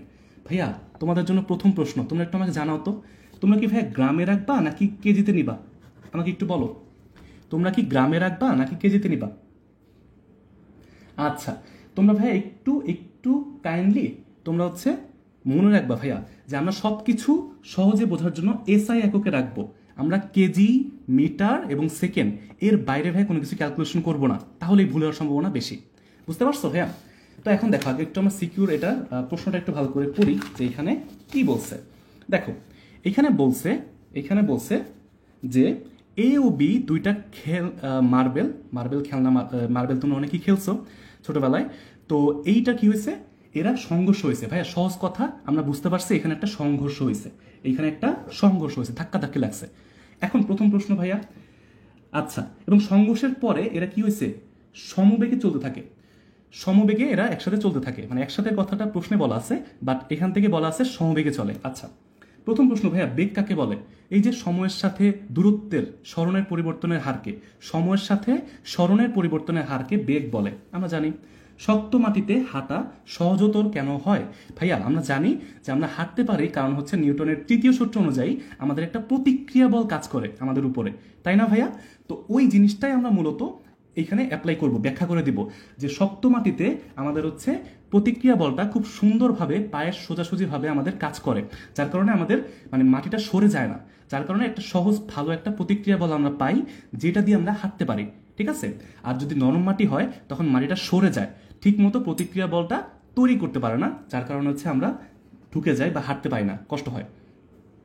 তারপরে গ নাম্বার হচ্ছে আসল খেলা। সেটা কি বলছে ভাইয়া, সংঘর্ষের পর মিলিত পাথরদ্বয়। আচ্ছা, এই প্রশ্নের আগে তোমাদের একটা প্রশ্ন করি ভাইয়া, তোমরা কি ক খ এর সাজেশন চাও? তোমাদের যদি পুরো বইয়ের বেস্ট ক খ যেগুলো প্রতি বছরই রিপিটেটিভ মানে অনেক বেশি আসে, তোমরা যদি এগুলো চাও তাহলে আমাকে একটু কমেন্ট করে জানাও, ঠিক আছে? তোমরা চাইলে আমি একটু আবার ঘাটাঘাটি করবো, কারণ তোমাদের জন্য খাটতে আমার সমস্যা নেই, যদি তোমাদের লাগে আর কি, তো আমাকে একটু জানাই দিও। আচ্ছা, তো আমাকে গ নম্বরে বলছে যে সংঘর্ষের পরে মিলিত পাথরদ্বয় কোন দিকে কত বেগে চলবে। ভাইয়া, কোন দিকে কত বেগে, এই প্রশ্ন আসলে একটা উত্তর, এই প্রশ্নে উত্তর হচ্ছে একটা উত্তর, বাট আমরা এখন বের করব। বলছে ভাইয়া মিলিত পাথরদ্বয়, অর্থাৎ দুইটা হচ্ছে মিলে গেছে এবং মিলিত পাথরের বেগ আমরা জানি ভি ধরে নেই। এই ম্যাথটা আসলে এখন একদম সহজ ভাইয়া, বেশি সময় নিব না, জাস্ট অল্পর মধ্যে করে ফেলি। হ্যাঁ, দেখো, কারণ এরপর হচ্ছে আমাদের অধ্যায় 4, 5 এবং 7ও শেষ করতে হবে, ঠিক আছে? আচ্ছা, তো আমাদের এখানে ফোকাস কি শেষ ঠিক হচ্ছে না? ঠিক আছে, এখন দেখো ভাইয়া, আমরা জানি আমরা জানি যে আমাদের সংঘর্ষের ম্যাথগুলোর ক্ষেত্রে আমরা ভরবেগের সংরক্ষণশীলতার সূত্র ব্যবহার করি, ভরবেগের সংরক্ষণশীলতার সূত্র ব্যবহার করি, বুঝছো? তোমাদের পড়াতে গিয়ে আমার 2016 সালের কথা মাথায় আসতেছে। 2016 সালে আমিও তোমাদের মতো এসএসসি পরীক্ষা দিয়েছিলাম, তো এভাবে হচ্ছে প্রশ্নগুলো তখন এরকম রাত জেগে জেগে সলভ করতাম। তো আজকে ক্লাস নিতে গিয়ে মনে হচ্ছে একসময় নিজে পড়ছি, আজকে আলহামদুলিল্লাহ তোমাদেরকে পড়াতে পারতেছি। যাই হোক, তো আমরা দেখো ভাইয়া সংঘর্ষের যে ম্যাথগুলোতে আমরা ভরবেগের সংরক্ষণশীলতার সূত্র ব্যবহার করি, তো এইখানে যখন মিলিত হয়ে যায় সংঘর্ষের পরে, মনে করো এখানে একটা পাথর, এই একটা পাথর সংঘর্ষের পরে একসাথে মিলিত হয়ে গেছে, কিভাবে ভাইয়া মিলিত হয়ে গেছে, বুঝছো? তার মানে কি ভাইয়া, মিলিত হওয়ার পরে মনে রাখবা ভরের যোগফল হয়, অর্থাৎ ভরগুলা যোগ হয়ে যায় এবং তাদের একটা মাত্র বেগ থাকে, এইটা এখানে বলা আছে। সেই বেগের মানটাই কত, আমাকে প্রশ্নে ওই বেগের মানটা বের করতে বলছে। এবং প্রত্যেকটা বস্তু মানে এ বস্তু বি বস্তুর আদি বেগ দেয়া আছে, আদি বেগ এবং ভর দেয়া আছে, ঠিক আছে? সবকিছু প্রশ্নেই দেয়া আছে। আচ্ছা, তো এখন কথা হচ্ছে আমরা ভাইয়া সূত্র কি জানি? সূত্র জানি, দুইটা বস্তু যখন এরকম হয় তখন হচ্ছে m1u1 plus m2u2 plus m3u, sorry আমি তিনটা কেন লিখতেছি ভাইয়া, মানে মাথায় ঘুরতেছিল যে তোমাদের এখন বলবো, যখন তিনটা বস্তুর কোনো কাহিনী আসবে, তিনটা বস্তুর কোনো সংঘর্ষ এমন কিছু আসবে, তখন হচ্ছে m3u3 জাস্ট যোগ করে দেবা, আর কিছু না। আর যখন দুইটা বস্তু, তখন m1u1 প্লাস m2u2 সমান সমান, এইখানে ভাইয়া আমরা নর্মাল সূত্র কি জানি যে m1v1 প্লাস m2v2, বাট যখন মিলিত হয়ে যাবে, সংঘর্ষের পরে মিলিত হয়ে গেলে ভাইয়া জাস্ট ভর দ্বয়ের যোগফল ইন্টু ভি, এটা হচ্ছে সূত্র। মিলিত বেগটা এই ভি এর মানটাই বের করতে বলে। এখন ভাইয়া আর কিচ্ছু করার নাই, আমরা এই ম্যাথটা আশা করি তোমরা বুঝতে পারবা এইখান থেকে। বাট ঝামেলাটা কোথাও হবে বলি, তোমরা যেখানে ভুল করবা এইটা এখন তোমাদেরকে বলবো, তোমরা এখন যেখানে ভুল করবা আমি তোমাদেরকে এখন এটা বলে দিই। এই যে ভাইয়া দুইটা বস্তু বিপরীত দিকে যে আসতেছিল, প্রশ্নটা দেখো, তোমরা অনেকেই কি করবা জানো, এইখানে ভুল করবা। ভাইয়া এই যে যখন দুইটা বস্তু বিপরীত দিকে আসে, তখন একটার বেগকে আদি বেগকে প্লাস ধরবো, আরেকটাকে মাইনাস ধরবো। অন্য কথায় বললে আমরা যে কোনো এক দিককে প্লাস ধরবো।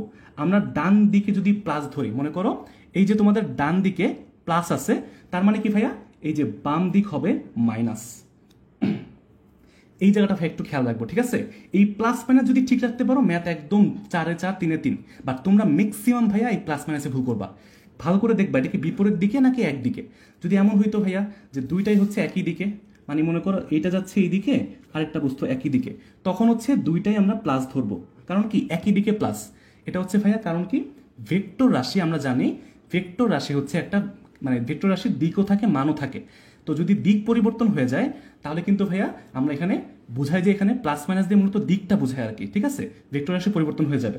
তো আমরা এখানে যেই কোনো একটাকে সহজে বলে দিই ভাই, যেই কোনো একটা যেটা ডান দিকে চলবে, আমি সবসময় ডান দিকটাকে প্লাস ধরতাম, ঠিক আছে? তোমাদের ইচ্ছা যে কোনো একদিকে প্লাস ধরবা। তো আমি দেখো ডান দিকটাকে প্লাস ধরছি, তার মানে আমি এখন যে সূত্রের মান বসাবো, এই যে m1 ভাইয়া দেয়া আছে 8 গ্রাম, আমরা 8টাকে কি করব, আমরা এখানে আমরা কি করব, যদি গ্রামে রাখি তাহলে একটু, আচ্ছা না, আমরা হচ্ছে 8কে 1000 দিয়ে ভাগ করে আগে, তার মানে 0.08 কেজি, ঠিক আছে? আর আরেকটা দেওয়া আছে ভাইয়া দেখো 2 গ্রাম, তার মানে 2 গ্রামকে আমরা 1000 দিয়ে ভাগ করব, অর্থাৎ 0.02 কেজি, ঠিক আছে? এরপরে আমরা সিম্পলিফাইয়া মানগুলো বসাই দিব, m1 এর মান বসাবো, আর এইখানে যে u1 বসাবো, আমরা কিন্তু ভাইয়া যেটা ডান দিকে গেছে ওটাকে আমরা ইউ এর মান প্লাস ধরবো। অর্থাৎ আমি যদি মানগুলো বসাই দিই 0.08 গুণ, আমরা কি করব, এই যে আদিবেগ 25 25 মিটার/সেকেন্ড, এটাকে রাখলাম এরকম, প্লাস প্লাস দিয়ে আমরা এখন কি করব ভাইয়া, বিপরীত দিকে যেটা আসছে দেখো, বিপরীত দিকে কি আসছে, এই যে তোমার হচ্ছে বি আসছে, তার মানে আদিবেগ কত ভাইয়া, 20 তে আছে। আমরা কি 20 বসাবো নাকি -20? একটু আমাকে কমেন্ট করে জানাও তো, 20 বসাবো নাকি -20 বসাবো? ভর তো 0.02, বাট এই বেগের মানটা কি -20 নাকি +20? আমি কি ঠিক লিখছি নাকি ভুল লিখছি আমাকে একটু বলবা, ঠিক আছে? এবং এই পাশে দেখো ভর দ্বয়ের যোগফল 0.08 যোগ 0.02 ইন্টু ভি, ঠিক আছে? আমরা এখন সিম্পলি ভাইয়া এখানে ভি এর মানটাই বের করব। এখানে ক্যালকুলেশন করে যা আসবে এটা থাকবে উপরে, আর এই যে m1 প্লাস m2 এইটা থাকবে নিচে। এখন জাস্ট ক্যালকুলেশন করে আমাকে বলবা কি আসে। অনেকে অ্যান্সার বলে ফেলছে 16 মিটার/সেকেন্ড। যদি ঠিক করে থাকো ভাইয়া, যদি প্লাস মাইনাস ঠিক মতো ধরে থাকো, দেখো ভাইয়া এই প্লাসে মাইনাসে কিন্তু এখানে মাইনাস চলে আসবে। এইটা ভাই একটু ভুল করো না, ঠিক আছে? পরীক্ষার হলে ঠান্ডা মাথায় ভাই অ্যান্সার করবা, দেখবা বিপরীত বলছে নাকি একই দিকে বলছে। যদি একই দিক হয় তাহলে হচ্ছে সব প্লাস। আচ্ছা ঠিক আছে, এখন ভাইয়া আচ্ছা ঠিক আছে, ওকে সমস্যা নেই ভাইয়া, 0.08 হোক আর 0.008 হোক কোনো সমস্যা নেই। হ্যাঁ, তোমার যেটা অ্যান্সার আসুক, ধরলাম 0.008, যাই আসুক কোনো সমস্যা নেই, বা এটা হচ্ছে 0.002, কোনো সমস্যা নেই ভাইয়া। 1000 দিয়ে ভাগ করো, তোমরা তোমাদের মতো করে ক্যালকুলেশন ভাগ করো। আমার হাতের কাছে ক্যালকুলেটর নাই তো আপাতত, এক্সট্রিমলি সরি ভাইয়া, নাহলে হচ্ছে তোমাদেরকে এখন ক্যালকুলেশন করে দেখাইতাম। তো এখন তোমাদের অত সময় আসলে নাই যে আমি ভেঙে ভেঙে বুঝাবো, জাস্ট নিয়মটা বুঝাই দিতেছি, বুঝছো?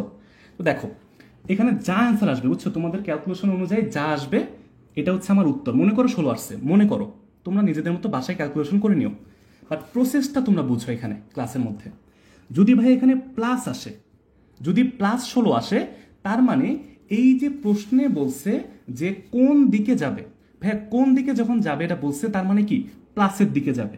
যদি অ্যান্সার +16 আসে, তার মানে যেদিকে আমরা প্লাস ধরছি, ভাই আমরা কিন্তু ডান দিককে প্লাস ধরছি, ডান দিকে যখন আমরা প্লাস ধরছি তার মানে সংঘর্ষের পরে ডান দিকে যাবে, সংঘর্ষের পরে ডান দিকে যাবে। উত্তর পেয়ে গেছি। যদি অ্যান্সার মাইনাস আসতো, মনে করো অ্যান্সার আসছে -2 আসছে, তার মানে কি ভাইয়া, মাইনাসটা আমরা কোন দিকে ধরছি, বাম দিকে ধরছি। বাম দিকে ধরলে অর্থাৎ সংঘর্ষের পরে ওরা বাম দিকে যাবে, সংঘর্ষের পরে ধাক্কাধাক্কি মারামারি করার পরে ওরা হচ্ছে বাম দিকে যাবে। গরিব ভাই আমরা সবাই বুঝতে পারছি?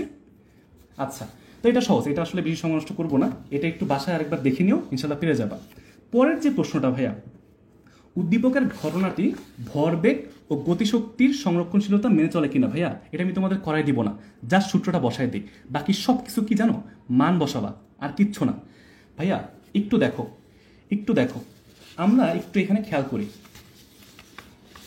আচ্ছা এই পেজে এখন দেখাই, সেটা হচ্ছে এই যে প্রশ্নে বলছে ভাইয়া উদ্দীপকের ঘটনাটি ভরবেগ, ভাইয়া ভরবেগের সংরক্ষণশীলতার মানে কি?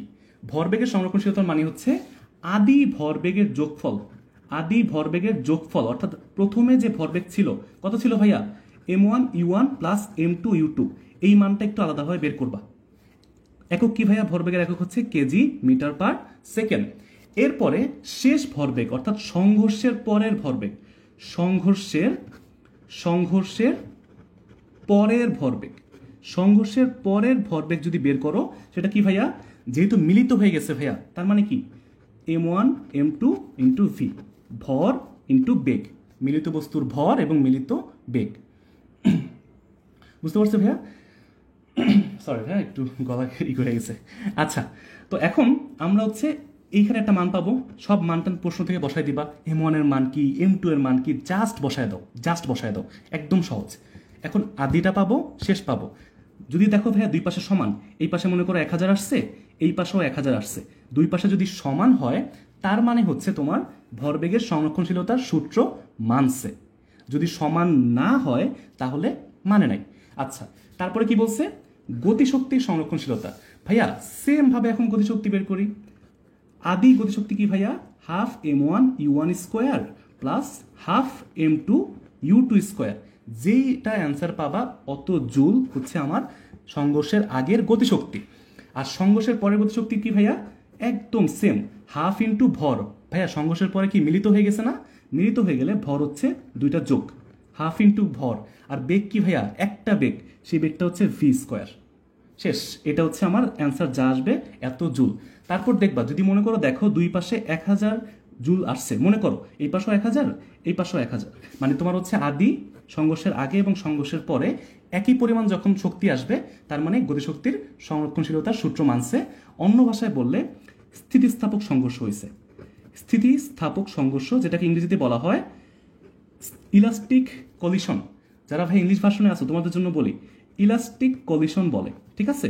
এটা একটু আমরা খেয়াল রাখবো। আচ্ছা, আর বাংলায় বলা হয় স্থিতিস্থাপক সংঘর্ষ।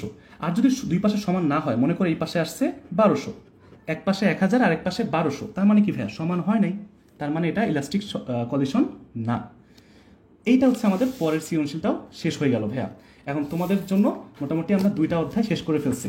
আর যে বাকি অধ্যায়গুলো আছে ওগুলো এখন দেখবা অল্প সময়ের মধ্যে, চেষ্টা করবো 12টার মধ্যে শেষ করে ফেলার জন্য। আর যদি একটু সময় লাগে হয়তো 10 মিনিট বেশি লাগতে পারে ইনশাল্লাহ। আচ্ছা, এবং এই যে ক্লাসগুলো ভাইয়া তোমাদের যদি কাজে লাগে এমন প্রশ্ন এখানে আনছি, এর বাইরে একটা এক্সট্রা কথা নাই। আচ্ছা দেখো ভাইয়া, এইটা একটু আরেকবার দেখাচ্ছি, এইগুলো তোমরা একটু ভাইয়া মনে রেখো। হ্যাঁ, এই যে তোমাদের হচ্ছে যেগুলো দেয়া আছে এই বোর্ডগুলো একটু বাসায় এই ম্যাথটা বোঝার পাশাপাশি ওগুলো একটু প্র্যাকটিস করো, অন্য যে টপিকগুলো আছে। আর যদি কোনো কিছু বুঝতে সমস্যা হয় জানাই দিও যে তোমাদের কোনটা কীভাবে লাগবে। আচ্ছা, তো আমরা এখন মোটামুটি 4 নম্বর চ্যাপ্টারে চলে আসছি। আলহামদুলিল্লাহ আমরা 2 আর 3 শেষ করছি। মনে রাখবে ভাইয়া, এই 2-3 অধ্যায় থেকে তুমি যে কোনো বোর্ডে হও, আমি যেই টপিকগুলো বলছি সাজেশনের মধ্যে, এই টপিক থেকেই সবচেয়ে বেশি প্রশ্ন আসে। বুঝতে পারছি ভাইয়া? আচ্ছা, তো এখন আসো আমরা 4 নম্বর অধ্যায় একটু শুরু করি আস্তে আস্তে।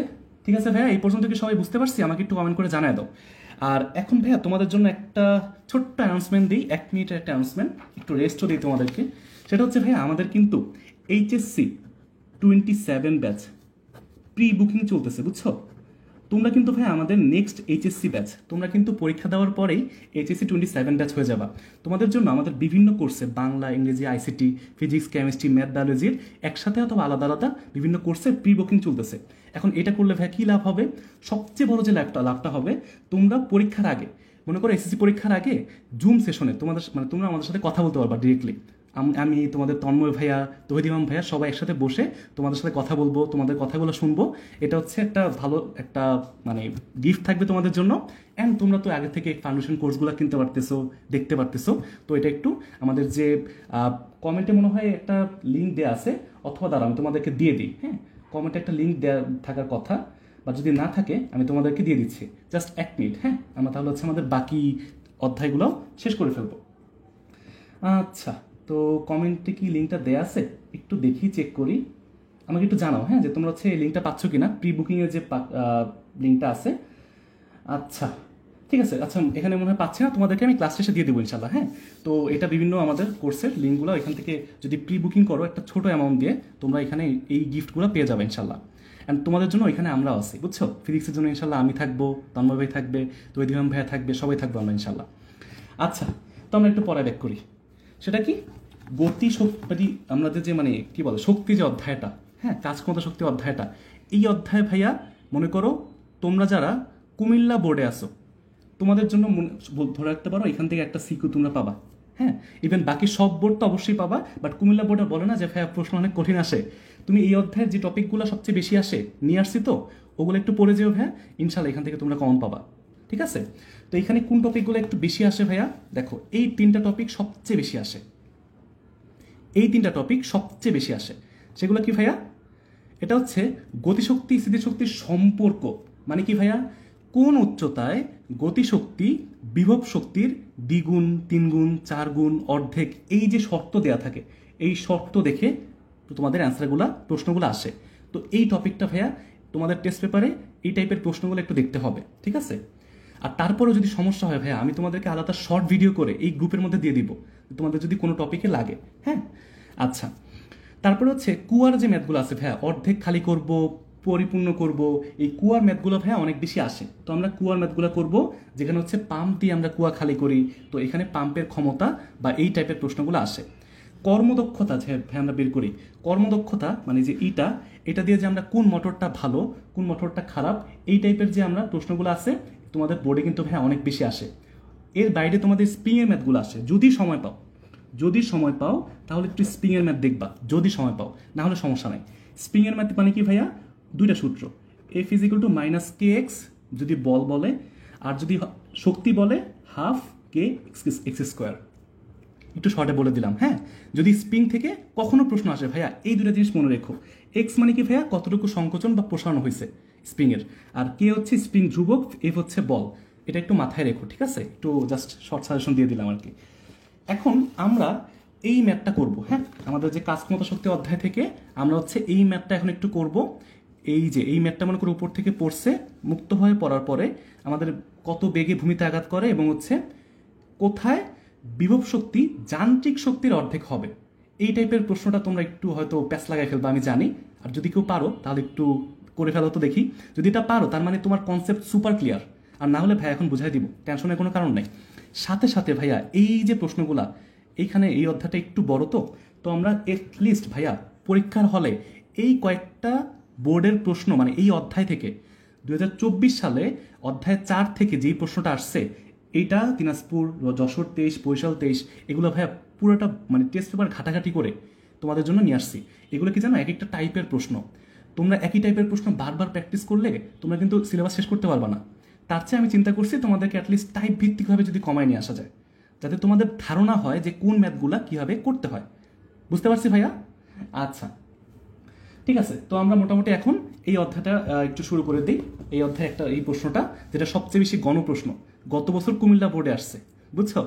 কুমিল্লা বোর্ডে আসলেই ভাই একটু কঠিন লাগে। তোমরা কিন্তু কেন কঠিন আসে, সবাই যে কুমিল্লা বোর্ড নিয়ে একটু কান্নাকাটি করে, কেন করে এটা এখন হচ্ছে এই প্রশ্নটা সলভ করতে গিয়ে দেখতে পারবা যে কোথায় তোমরা ভুল করো। অ্যান্ড এই প্রশ্ন গত বছর কুমিল্লা বোর্ডে আসছে মানে এই বোর্ডে রাজশাহীতে অথবা ঢাকাতে আসার সম্ভাবনা অনেক বেশি। এই টাইপের প্রশ্ন কেন জানো? কারণ ঘ নাম্বার যে প্রশ্নটা আছে এটার জন্য। দেখো প্রশ্ন দেখলেই বুঝবা। আচ্ছা, এই অবস্থান থেকে একটি বস্তুকে মুক্তভাবে পড়তে দেওয়া হয়েছে। হ্যাঁ, এই অবস্থান কি ভাইয়া, একটু এভাবে ঘুরাই দিই তাহলে তোমাদের জন্য দেখতে সুবিধা হবে। দেখো ভাইয়া, এই যে একটা বস্তু এখান থেকে আমরা ছেড়ে দিছি, টোটাল উচ্চতা হচ্ছে 15 মিটার। হ্যাঁ, টোটাল উচ্চতা হচ্ছে 15 মিটার। আমাকে প্রথম প্রশ্ন বলছে ভাইয়া ওয়াট কাকে বলে। ভাইয়া ওয়াট মানে হচ্ছে ক্ষমতার এককে ওয়াট বলে। অর্থাৎ 1 সেকেন্ডে যদি কেউ 1 জুল পরিমাণ কাজ করে বা শক্তির রূপান্তর হয় 1 জুল, তাহলে আমরা বলবো হচ্ছে 1 ওয়াট। বা অন্য ভাষায় বললে আমরা হচ্ছে ওয়াট মানে হচ্ছে ক্ষমতার একক। ক্ষমতার একককে আমরা ওয়াট বলবো।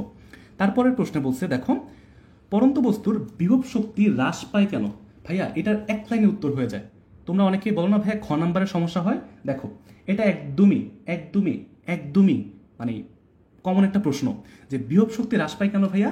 কারণ আমরা জানি বিভব শক্তি মানে হচ্ছে mgh। তার মানে যদি ভরের মান কমে যায় বিভব শক্তি কমে, যদি এইচ এর মান বা উচ্চতা কমে যায়, কোত্থেকে ভাইয়া, ভূমি থেকে যদি উচ্চতা কমে যায় তার মানে বিভব শক্তিও কমে যায়। তার মানে যদি কোনো পরন্ত বস্তু যদি হয় মানে পড়তেছে, তার মানে কি ভাইয়া, সে আস্তে আস্তে ভূমির কাছাকাছি চলে আসতেছে। ভূমি থেকে তার দূরত্ব বা উচ্চতা এইচ এর মানটাও কি হয়েছে ভাইয়া, কমে আসতেছে। আর এইচ এর মান কমলে কি হয় ভাইয়া, বিভব শক্তিও কমে যায়। বা সহজ কথায় বলবা, ভূমি থেকে যত উচ্চতায় কোনো বস্তু থাকে তার বিভব শক্তি তত বেশি থাকে। এটা একটু মনে রাখবা। আর যত কম উচ্চতায় থাকবে ভূমি থেকে তত কম বিভব শক্তি থাকবে। এবং একটা লাইন ভাই সারা জীবন মনে রাখবা, বিভব শক্তি সব সময় ভূমি থেকে হিসাব করা হয়। বিভব শক্তি সব সময় মাটি থেকে বা ভূমি থেকে আমরা হিসাব করব উচ্চতা। ঠিক আছে, এটা আমরা ম্যাথ করতে গেলে এখন বুঝতে পারবো আরো ভেঙে। দেখো এখানে গ নাম্বারে বলছে যে বস্তুটি কত বেগে ভূমিকে আঘাত করবে। ভাইয়া কত বেগে আঘাত করবে মানে কি ভাইয়া, আমরা একদম সহজ প্রশ্ন। এটা দেখে তোমরা অনেকে খুশি হয়ে যাবা। অ্যান্ড তোমরা কুমিল্লা বোর্ডে যারা গত বছর ছিল হয়তো এটা দেখে অ্যান্সার করা শুরু করে দিছে, আরে এটা তো একদম সহজ। বাট সমস্যা লাগবে ঘ নাম্বারে। এটা এখন কেন লাগবে এখনই বুঝতে পারবা। আচ্ছা দেখো, এটা একটু খাতাটা সরায় ফেলে, হ্যাঁ, তাহলে তোমাদের জন্য লিখতে সুবিধা হবে। আচ্ছা, তো আমরা এখন এইখানে ম্যাথটা করে ফেলে আসো। গ নাম্বারটা করবো আগে। মনে করো তোমার প্রশ্নে পরীক্ষায় ম্যাথটা আসছে, কিভাবে করবা। বলছে বস্তুটি কত বেগে ভূমিকে আঘাত করবে। তার মানে কি ভাইয়া, পরন্ত বস্তুর শেষ বেগ চাইছে। পরন্ত বস্তুর শেষ বেগ v সমান কত। তারপর আমরা জানি, লিখে খাতার মধ্যে লিখবা, আমরা জানি পরন্ত বস্তুর ক্ষেত্রে v² = u² + 2gh। এই ম্যাথটা একদম সহজ, ক নাম্বারে বেশি সময় লাগবে না। পরন্ত বস্তু ভাইয়া মুক্ত হবে কি হয়, মুক্তভাবে বলা আছে প্রশ্নের মধ্যে। মুক্তভাবে যখন বলা থাকে আদিবেগ 0। তার মানে এখানে কি ভাইয়া, দেখো টোটাল যে উচ্চতা 15 মিটার দেয়া আছে, এইচ এর মান কত ভাইয়া, 15 মিটার উচ্চতা থেকে ভূমিতে আসছে, তার মানে সে উপর থেকে 15 মিটার অতিক্রম করছে। এইচ এর মান হবে 15, তার মানে 2 ইন্টু 9.8 ইন্টু 15 দিবা।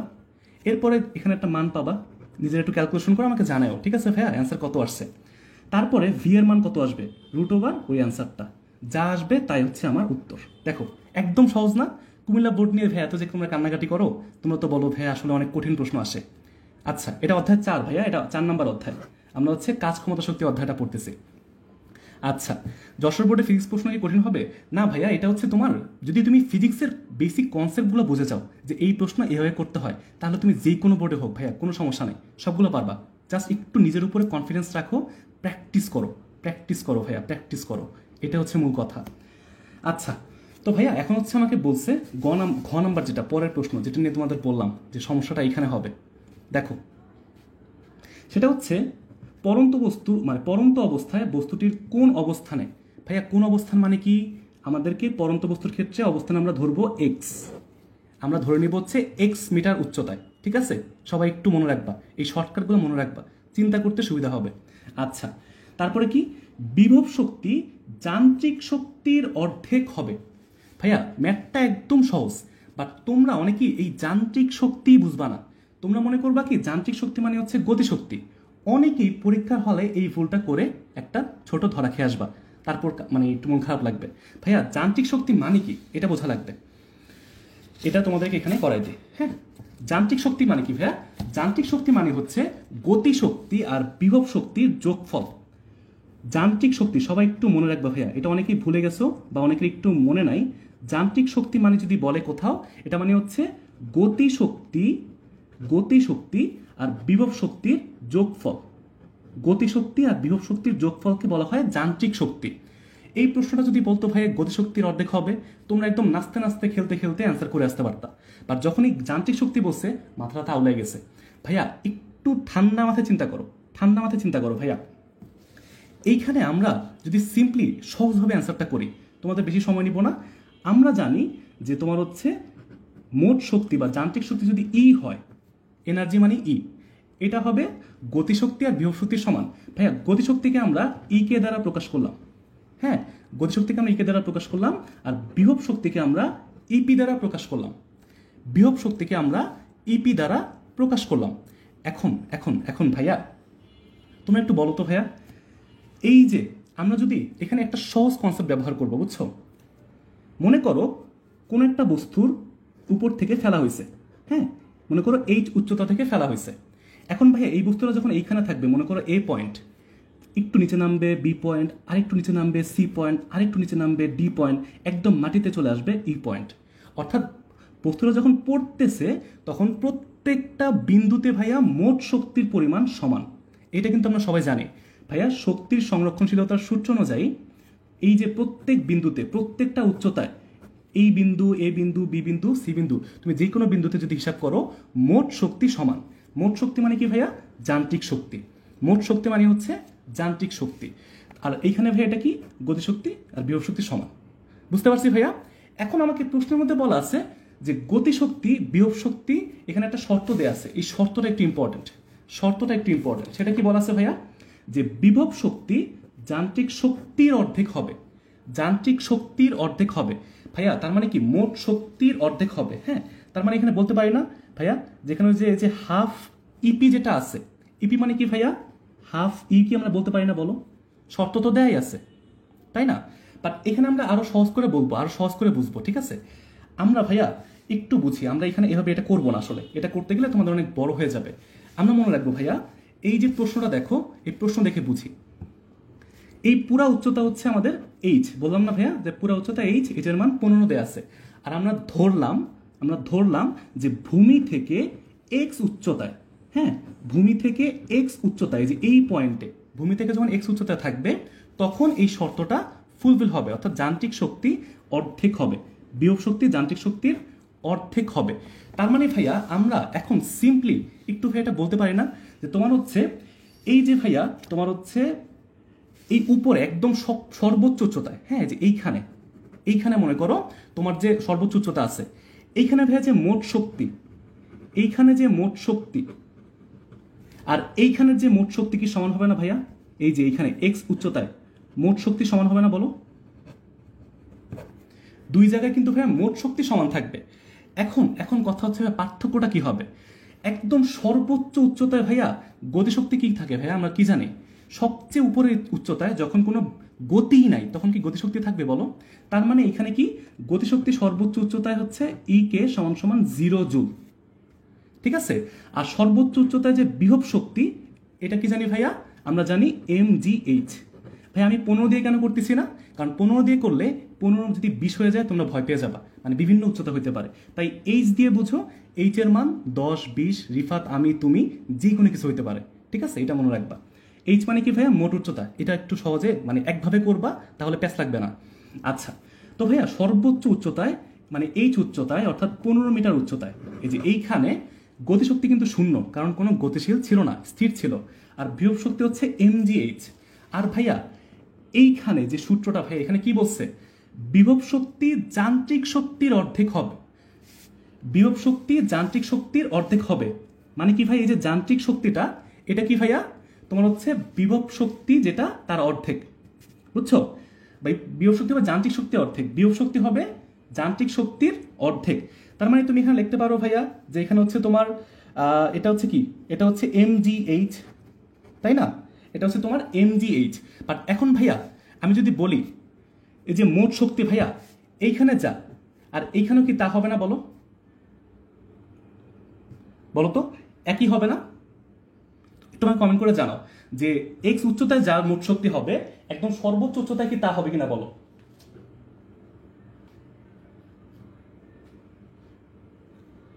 একটু তাড়াতাড়ি কমেন্ট করে জানাও তো আমাকে একটু।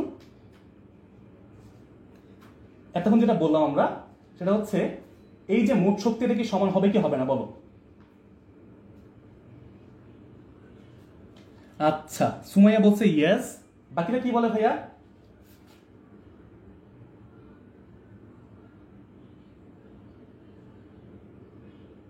আচ্ছা, ভেরি গুড, তোমরা মোটামুটি সবাই বুঝতে পারছো। আচ্ছা ভাইয়া এখন আমি যদি তোমাকে বলি এই যে এই উচ্চতায় ভাইয়া এক্স উচ্চতায় কি হবে? এক্স উচ্চতায় তোমার হচ্ছে বিভব শক্তি হচ্ছে তোমার কি হবে? এই যে এখানে একটা ঝামেলা লাগবে, বুঝছো? তোমরা এইখানে একটু বুঝো, এই ইপি মানে তোমার হচ্ছে এই মোট উপরে যে এটা তোমার এখানে কি বলা যায় যে আমি যদি বলি এক্স উচ্চতায় মোট শক্তি কত, আমি বলতে পারি যে এখানে হচ্ছে ইএক্স ইকে এক্স হবে হচ্ছে আমার গতিশক্তি, আর ইপি এক্স হবে হচ্ছে আমার কি ভাইয়া? আমার হচ্ছে মানে এক্স মানে ভূমি থেকে উচ্চতায়, ঠিক আছে? বাট এখানে একটা ঝামেলা আছে। ঝামেলাটা কি ভাইয়া? যে আমরা এইখানে জানি যে হচ্ছে তোমার যখন অর্ধেক হয়ে শর্তেই বলা আছে, তার মানে হচ্ছে ভাইয়া কি শর্তের মধ্যে আমরা হচ্ছে বলতে পারি যে এইখানে তোমার হচ্ছে মোট শক্তি, তোমার হচ্ছে মোট শক্তি অর্থাৎ এক্স উচ্চতায় যে বিভব শক্তি সেটা হচ্ছে যান্ত্রিক শক্তির অর্ধেক। অর্থাৎ এইখানে এক্স উচ্চতায় যে বিভব শক্তি ইপি এক্স এটা হচ্ছে আমার কি ভাইয়া? যান্ত্রিক শক্তির অর্ধেক। আচ্ছা, এখন ভাইয়া যদি অর্ধেক হয় তার মানে কি হবে? বাকি অর্ধেক কি হবে? গতিশক্তি হবে। যদি বাকি অর্ধেক হয় তাহলে কি হবে? ওটা গতিশক্তি হবে। ইকেএক্স হবে কি ভাইয়া? তাহলে বাকিটা এটাও তো সমান হবে, সেম হবে, তাই না? বলো, এটা কি তোমাদের কোনো কনফিউশন আছে? যদি অর্ধেক যদি গতিশক্তি হয়ে যায় মোট শক্তির মধ্যে, বাকি অর্ধেক তো অবশ্যই বিভব শক্তি, তাই না? বলো।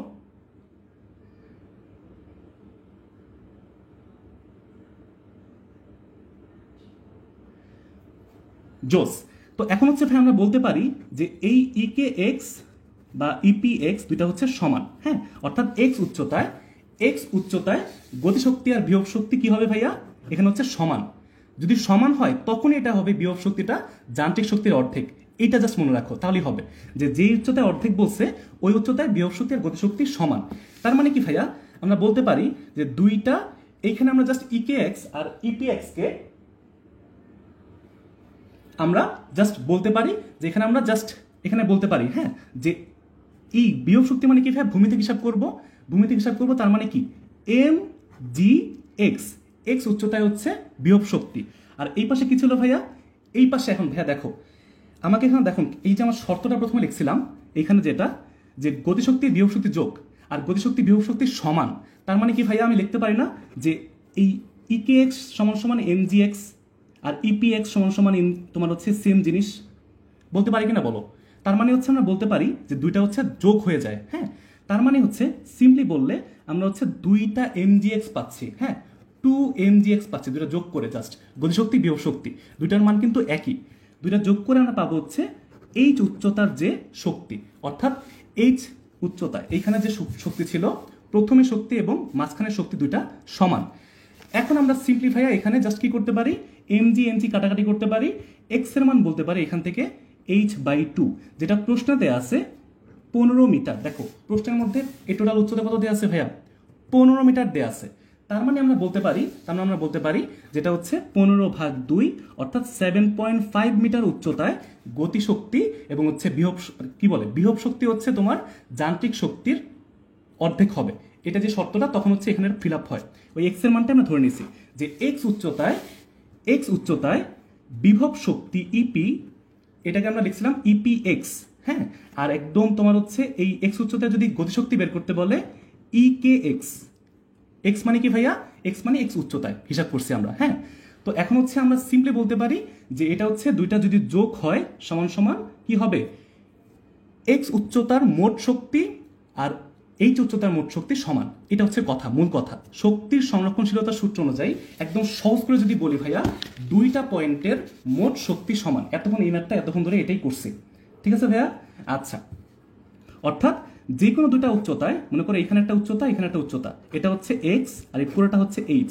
তার মানে এইচ উচ্চতায় মোট শক্তি আর এক্স উচ্চতায় মোট শক্তি এটা হচ্ছে সমান থাকবে। এটাই আমার হচ্ছে শক্তির সংরক্ষণশীলতার সূত্র। যাই হোক, এই ম্যাথটা পরে একটু ভাই আরেকবার বাসায় দেখে নিও, যেহেতু এটা হচ্ছে একটু কঠিন মনে হবে তোমাদের জন্য। বাট এরপরে এটা মনে রাখবা যে এই ম্যাথটাতে শক্তির সংরক্ষণশীলতার সূত্র ব্যবহার করছে, শক্তির সংরক্ষণশীলতার সূত্র ব্যবহার করছে, দ্যাটস ইট। শক্তির সংরক্ষণশীলতার সূত্র ব্যবহার করছে, অর্থাৎ এক্স উচ্চতা এবং এইচ উচ্চতায় দুইটা শক্তি সমান হবে। মোট শক্তি মানে যান্ত্রিক শক্তি ই এইচ এবং ই এক্স সমান হবে, এটা ধরে ম্যাথটা করছে। যাই হোক ভাই, এটা তোমরা যদি আবার একটু বাসায় বোর্ডটা দেখো, বোর্ডের প্রশ্নটা, তাহলে তোমরা ইনশাল্লাহ আরো বেশি ক্লিয়ার হয়ে যাবা। বাট তখন একটু বুঝতে সুবিধা হবে যে এখানে কেন করছে, কারণ শক্তির সংরক্ষণশীলতার সূত্র ব্যবহার করছে। আর এই যে তোমার হচ্ছে এই টপিকগুলা, এগুলো একটু ভাই দেখে নিও, ঠিক আছে? এই যে বোর্ডের প্রশ্নগুলা এই অধ্যায় থেকে একটু কষ্ট করে দেখে নিও, কাইন্ডলি। আমরা বুঝতে পারছি একটু জানাই দিও। হ্যাঁ, মোটামুটি এই অধ্যায়টা আমরা একটু শেষ করলাম। এখন আসো বাকি যেটা নেক্সট প্রশ্ন বা নেক্সট অধ্যায়টা একটু আমরা শেষ করি। হ্যাঁ, যেহেতু আমরা বলছি 12:10-এর মধ্যে ক্লাস শেষ করে ফেলবো ইনশাল্লাহ। নেক্সট হয়তো সর্বোচ্চ 30 মিনিট লাগবে, বুঝছো? তো এটাও লাগবে না হয়তো, বাট চেষ্টা করবো এর আগে শেষ করে ফেলার জন্য। আচ্ছা, এখন হচ্ছে আমাদের পদার্থের অবস্থা ও চাপ, এইটা আমরা একটু আরেকবার বুঝি। এইখানে আমরা মূলত কি পড়বো, ঠিক আছে ভাইয়া? পদার্থের অবস্থা ও চাপ, এইখানে আমরা হচ্ছে একদম ভাইয়া যে জিনিসটা বাদ দেওয়াই যাবে না, আর্কিমিডিসের সূত্র দিয়ে অথবা বস্তু ভাসবে নাকি ডুববে, এই টপিক থেকে তোমাদের শিওর সিকিউ একটা আসবেই। তুমি যেই কোনো বোর্ডে হও, তুমি এখান থেকে একটা টপিক পাবা ইনশাল্লাহ, ঠিক আছে? এটা মানে তোমাদের ম্যাক্সিমাম বোর্ডে এই টাইপের প্রশ্ন আসে, আর না হলে ইয়ং এর সূত্র দিয়ে ম্যাথ আসে। মনে আছে ইয়ং এর সূত্র যেটা কথা ছিল ভাইয়া? তোমার হচ্ছে আমরা জানি যে পীড়ন বাই বিকৃতির অনুপাতকে আমরা বলি ইয়ংস মডিউলাস। তো ওইখান থেকে আমরা হচ্ছে ম্যাথগুলো করছি। সাথে সাথে হচ্ছে মানে স্থিতিস্থাপকতা, যে টপিকটা ইলাস্টিসিটি, হ্যাঁ, স্থিতিস্থাপকতা বা ইলাস্টিসিটি যে টপিকটা আছে, এটা হচ্ছে আমরা এই টপিকটা পড়ব। আচ্ছা, প্যাসকেলের সূত্র দিয়ে ম্যাথ ভাইয়া, প্যাসকেলের সূত্র দিয়ে যে ম্যাথটা, এটা তোমাদের হচ্ছে বল বৃদ্ধিকরণ নীতি বলে। হ্যাঁ, বল বৃদ্ধিকরণ নীতি। এখন ভাইয়া সূত্র দেখালে তোমরা সবাই বুঝতে পারবা।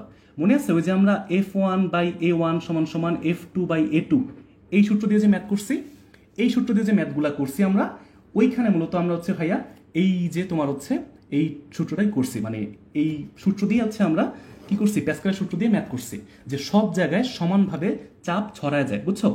পি একটা আবদ্ধ ক্ষেত্রে সব জায়গায় কি ভাইয়া, পি সমানভাবে থাকে। আচ্ছা, তো এটা তোমরা একটু এই টপিকগুলো একটু অবশ্যই ভাষায় পড়বা। হ্যাঁ, এই টপিকগুলোর ম্যাথগুলো একটু দেখবা। পাশাপাশি আজকে যে সৃজনশীলতা তোমরা দেখাবো, হ্যাঁ, এবং পাশাপাশি তোমাদের অন্য যে সিকিউগুলো প্র্যাকটিস করতে হবে, এইগুলো এখন তোমরা হচ্ছে একটু দেখবা। দেখো, এই যে ভাইয়া ঢাকা বোর্ড 24 সাল, যশোর বোর্ড 2024 সাল, Barishal board 24, Chattogram 23, Jessore board 22, Jessore board 20 এবং ঢাকা বোর্ড 17, এইগুলা ভাইয়া একটু তোমরা এই অধ্যায়ের প্রশ্নগুলা এই বোর্ডের প্রশ্নগুলো একটু দেখবা, মানে যেই প্রশ্নগুলো তোমার হচ্ছে এই বোর্ড থেকে, এই বোর্ডে আসছে এই অধ্যায় থেকে, ঠিক আছে? সবাই একটু স্ক্রিনশট নিয়ে রাখতে পারো অথবা ছবি তুলে রাখতে পারো। এগুলো হচ্ছে আমরা ইনশাল্লাহ ক্লাস শেষে তোমাদের স্লাইড তো দিয়ে দিব, সমস্যা নেই। আচ্ছা, তারপরে দেখো এই যে সৃজনশীলটা, হ্যাঁ, এটা একটা কমন সৃজনশীল, এইটা তোমাদের পরীক্ষায় অনেক বেশি আসে। হ্যাঁ, ঢাকা বোর্ড 2022 সালের প্রশ্নটা আমরা এখন করব, ঠিক আছে ভাইয়া? আচ্ছা, ঠিক আছে। এখানে বলছে যে উদ্দীপকে বলছে একটি বস্তুর ক্ষেত্রফল 300 সেন্টিমিটার স্কোয়ার। ভাই আমরা এটাকে কি করব জানো? 100 স্কোয়ার দিয়ে ভাগ করে আমরা এটাকে মিটার স্কোয়ার নিব। প্রথম কাজ এটা, 300 সেন্টিমিটার স্কোয়ারকে আমরা 100 স্কোয়ার দিয়ে ভাগ করলে পাবো হচ্ছে মিটার স্কোয়ার। কেন ভাইয়া? এক্স মানে তোমার যদি শুধু সেন্টিমিটার বলতো, শুধু সেন্টিমিটার বললে ওইটা থেকে মিটারে নিতে হইলে তোমার হচ্ছে 100 দিয়ে ভাগ করতে হয়। বাট যখন সেন্টিমিটার স্কোয়ার মানে ক্ষেত্রফল বলবে তখন 100 স্কোয়ার দিয়ে ভাগ করব। যখন কোনো আয়তন বলবে, আয়তন বললে হচ্ছে আমরা 100 কিউব দিয়ে ভাগ করব, 100 কিউব দিয়ে ভাগ করব, ঠিক আছে ভাইয়া? আচ্ছা, তো এইখানে বলছে একটি বস্তুর ক্ষেত্রফল 300 সেন্টিমিটার স্কোয়ার আর উচ্চতা দেয়া আছে, মানে একটা বস্তু এরকম আছে এবং তার হচ্ছে একটা ঘন আকৃতি, বুঝছো? এরকম একটা ঘন আকৃতির একটা বস্তু আছে যার উচ্চতা দেয়া আছে 0.1 মিটার। আর বলছে বস্তুর ভর 5.5 কেজি, 5.5 কেজি। দেখো আমাকে প্রথম প্রশ্ন বলছে চাপ কাকে বলে? হ্যাঁ, চাপ মানে কি? ওই যে তোমার কোনো একটা একক ক্ষেত্রফলের উপরে প্রযুক্ত লম্বভাবে যে বলটা প্রয়োগ করা হয়, অর্থাৎ কোনো একক ক্ষেত্রফলের উপরে লম্বভাবে প্রযুক্ত বলকে আমরা চাপ বলি। এই সংজ্ঞাগুলো তোমরা একটু আমাদের যে দাগানো বইটা দিচ্ছি তোমাদের জন্য, দাগানো বইটা একটু পড়ে ফেলবা, ঠিক আছে? ওইখান থেকে আমি সব দাগাই দিছি, কোনটা কর জন্য আসবে, কোনটা ক্ষয়ের জন্য আসবে, একটু এখানে দেখে নিও। আমাদের 10 মিনিট স্কুলের অ্যাপে এটা পেয়ে যাবে ইনশাল্লাহ। তারপরে দেখো বিকৃতির একক নেই কেন? ভাইয়া বিকৃতি মানে কি?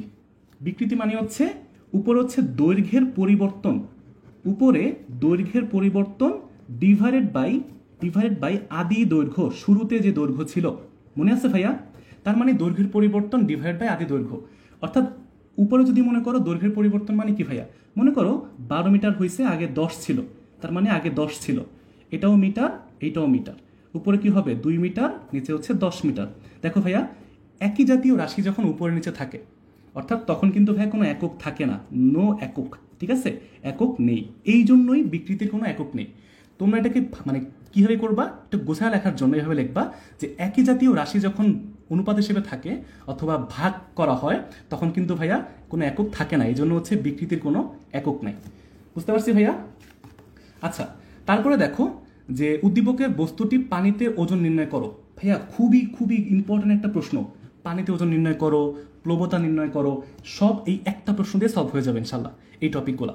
অ্যান্ড বাকি যে বল বৃদ্ধিকরণ নীতি আছে অথবা স্থিতিস্থাপকতা আছে বা ইলাস্টিসিটি আছে, এগুলো কিন্তু ভাইয়া এই যে তোমাদের জন্য বলছি এইগুলো একটু দেখতে হবে, ঠিক আছে? এখানে মূলত সবগুলো প্রশ্ন আমি দাগাই দিছি যাতে তোমাদের জন্য সুবিধা হয় যে কোন সিকিউগুলো করবা। লাস্ট মোমেন্টে তো ভাইয়া অনেক সময় থাকে না আমাদের, তো আমরা তখন একটু মানে অ্যাটলিস্ট ওভারভিউ নিব যে অধ্যায়ে কী কী আছে। আচ্ছা, তো এখন আমরা একটু পরে যাই, তাই না? আচ্ছা, এখানে গ নাম্বার ম্যাথটা আমরা এখন করবো। হ্যাঁ, বলছে পানিতে ওজন কত? ভাইয়া পানিতে ওজন বের করার সূত্র কি জানি ভাইয়া আমরা? বলো তো, পানিতে ওজন বের করতে হলে আমরা কি সূত্র জানি? ভাইয়া পানিতে ওজন মানে হচ্ছে বস্তুর বাতাসে ওজন বিয়োগ বস্তু দ্বারা অপসারিত তরলের ওজন, অথবা সহজ ভাষায় বললে প্লবতা, অন্য কথায় বললে ঊর্ধ্বমুখী বল, একই জিনিস। বস্তু দ্বারা অপসারিত তরলের ওজন অথবা এই যে ঊর্ধ্বমুখী যে বল অথবা প্লবতা একই জিনিস। তার মানে ভাইয়া আমরা এখন সিম্পলি বস্তুর বাতাসে ওজন সূত্র কি জানি? mg, একদম সহজ। আর বস্তুর যে প্লবতা আমরা জানি কি ভাইয়া? ভি রো জি, বস্তুর আয়তন, তরলের ঘনত্ব, অভিকর্ষ ত্বরণ। এইখানে ভাইয়া তোমরা এই সূত্রটা না ভুলে যাও। তোমাদের না মানে কি জানো, তরলের আয়তন দেয়া থাকে, বস্তুর আয়তন দেয়া থাকে, আবার বস্তুর ঘনত্ব দেয়া থাকে, তরলের ঘনত্ব দেয়া থাকে। কোনটা এই সূত্রে বসাবা তোমরা প্যাঁচ লাগাই ফেলো। তো আমি আসলে আমার ছোটবেলায় পিচ্চিকালে তোমাদের সময়ে কিভাবে মনে রাখতাম ভাই? আমি মনে রাখতাম ভি মানে বস্তু, এইভাবে মনে রাখতাম ভি মানে বস্তু। তো ভি দিয়ে তো আয়তন বোঝাবে, কার আয়তন? বস্তুর আয়তন, বয়ে ব, এইভাবে মনে রাখতাম যে বস্তুর আয়তনকে আমরা ভি মনে করব। আর রো মানে কি ভাইয়া? রো দেখতে পি এর মতো না? রো দেখতে তো পি এর মতো, তো পি মানে হচ্ছে পানি, পানি মানে তরল, এইভাবে মনে রাখতাম যে ভি মানে হচ্ছে বস্তুর আয়তন আর রো হচ্ছে পানির মতো, মানে পি এর মতো দেখতে, মানে পানি মানে হচ্ছে তরল, এইভাবে মনে রাখতাম, বুঝছো? তোমরা এইভাবে মনে রাখবা যে বস্তুর আয়তন এবং তরলের তোমার হচ্ছে ঘনত্ব। রো মানে কি ভাইয়া? ঘনত্ব। কার ঘনত্ব? তরলের ঘনত্ব। এটা একটু মনে রাখবা। আর জি মানে হচ্ছে অভিকর্ষ ত্বরণ 9.8। এখন ভাইয়া সব মান দেখো প্রশ্নে দেয়া আছে। বস্তুর ভর দেয়া আছে কত? 5.5 কেজি। অর্থাৎ আমার বস্তুর ভর দেয়া আছে 5.5 কেজি। একদম সহজ ভাইয়া, এটা পারবো ইনশাল্লাহ। এই অধ্যায় থেকে প্রশ্ন আসলে তোমরা মনে রাখবা 3-4টা টাইপ থেকে সব প্রশ্ন আসে, এর বাইরে প্রশ্ন আসে না। বুঝছি আমরা? আচ্ছা, তারপরে আমরা এখন ভাইয়া সিম্পলি মনে রাখবো যে এইখানে এইখানে আচ্ছা, তোমাদের আদিত্য ভাইকে দেখতে পাচ্ছি, ম্যাথের বস। তোমরা কিন্তু ভাইয়ার জেনারেল ম্যাথ কোর্স ক্লাস করছো, বাট সামনে কিন্তু হায়ার ম্যাথ ক্লাসগুলো আসতেছে। আমাদের chemistry class, higher math class সব ভাইয়ার রেডি হচ্ছে তোমাদের জন্য ইনশাল্লাহ। ফিজিক্স, কেমিস্ট্রি, ম্যাথ, বায়োলজির পূর্ণাঙ্গ প্রস্তুতি তোমরা ইনশাল্লাহ আমাদের সাথেই পাবা, কোনো সমস্যা নেই। এক জায়গায় পাবা, একদম ঠান্ডা মাথায় এক জায়গায় খালি একভাবে পড়ো, তারপর দেখবা কি হয় ইনশাল্লাহ। ভাইয়া ভর জানি, জি এর মান 9.8 জানি, সব জানি। এখানে দেখো বস্তুর আয়তন কি আমরা জানি ভাইয়া? বস্তুর ক্ষেত্রফল দেয়া আছে, দেখো বস্তুর ক্ষেত্রফল দেয়া আছে 300 সেন্টিমিটার স্কোয়ার। আমরা কি করছি ভাইয়া? 300-কে 100 স্কোয়ার দিয়ে ভাগ করে ডিরেক্ট মিটার স্কোয়ারে নিয়ে আসছি। ঠিক আছে ভাইয়া, এটা হচ্ছে আমাদের ক্ষেত্রফল। আর বস্তুর উচ্চতা মানে এইচ দেয়া আছে কত ভাইয়া? 0.1 মিটার। ভাইয়া আমরা কি জানি? আমরা জানি বস্তুর আয়তন সমান সমান কি ভাইয়া? এই যে এটা যখন একটা কি হবে, মানে দেখেই বোঝা যাচ্ছে এটা একটা আয়তকার বস্তু হবে। হ্যাঁ, তো এই ক্ষেত্রে আচ্ছা, এটা কি নড়তেছে? আচ্ছা, এটা কি কোনো, তোমরা কি স্লাইড ঠিকভাবে দেখতে পাচ্ছ? আচ্ছা, এটা কি কাঁপতেছে কেন? এখানে কি আমার হচ্ছে এইটা কাঁপতেছে ফোনটা? দেখো তো, এটা তো কাঁপার কথা না। এটা কি ভূমিকম্প হচ্ছে নাকি? এটা এমন করে নড়তেছে কেন ঢেউয়ের মতো? আচ্ছা, এটা হচ্ছে ঘুরে গেছে। ঠিক আছে, তো এখন আশা করি দেখতে পাচ্ছ। হ্যাঁ, ঠিক হয়ে গেছে। আচ্ছা, তো এখন এই যে ভাইয়া আয়তন বের করব। আয়তন কি ভাইয়া? আমরা হচ্ছে জানি ক্ষেত্রফল এবং উচ্চতা যদি গুণ করি, ক্ষেত্রফল এবং উচ্চতা গুণ করলে ভাইয়া ক্ষেত্রফল দেওয়া আছে কত? 300/100 স্কোয়ার। আমরা কি করছি? মিটার স্কোয়ার নিছি। আর আর হচ্ছে আমরা কি করছি ভাইয়া? আমরা হচ্ছে তোমার এই যে উচ্চতা 0.1 নিছি। আচ্ছা, 0.1 নিছি। এখন ভাইয়া যা ক্যালকুলেশন করে পাবা এটাই হচ্ছে আমার উত্তর।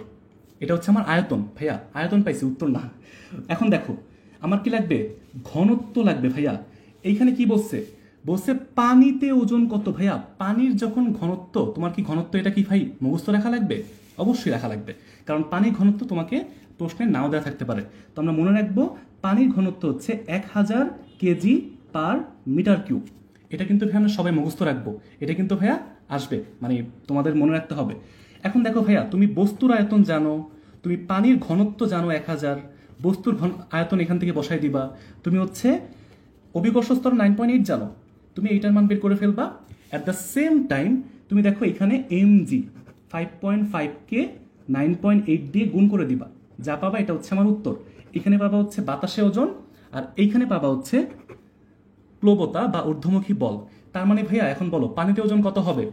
মনে রাখবা পানিতে ওজন সমান সমান বাতাসে ওজন বিয়োগ তোমার হচ্ছে এই যে ঊর্ধ্বমুখী বল বা প্লবতা, ভি রো জি।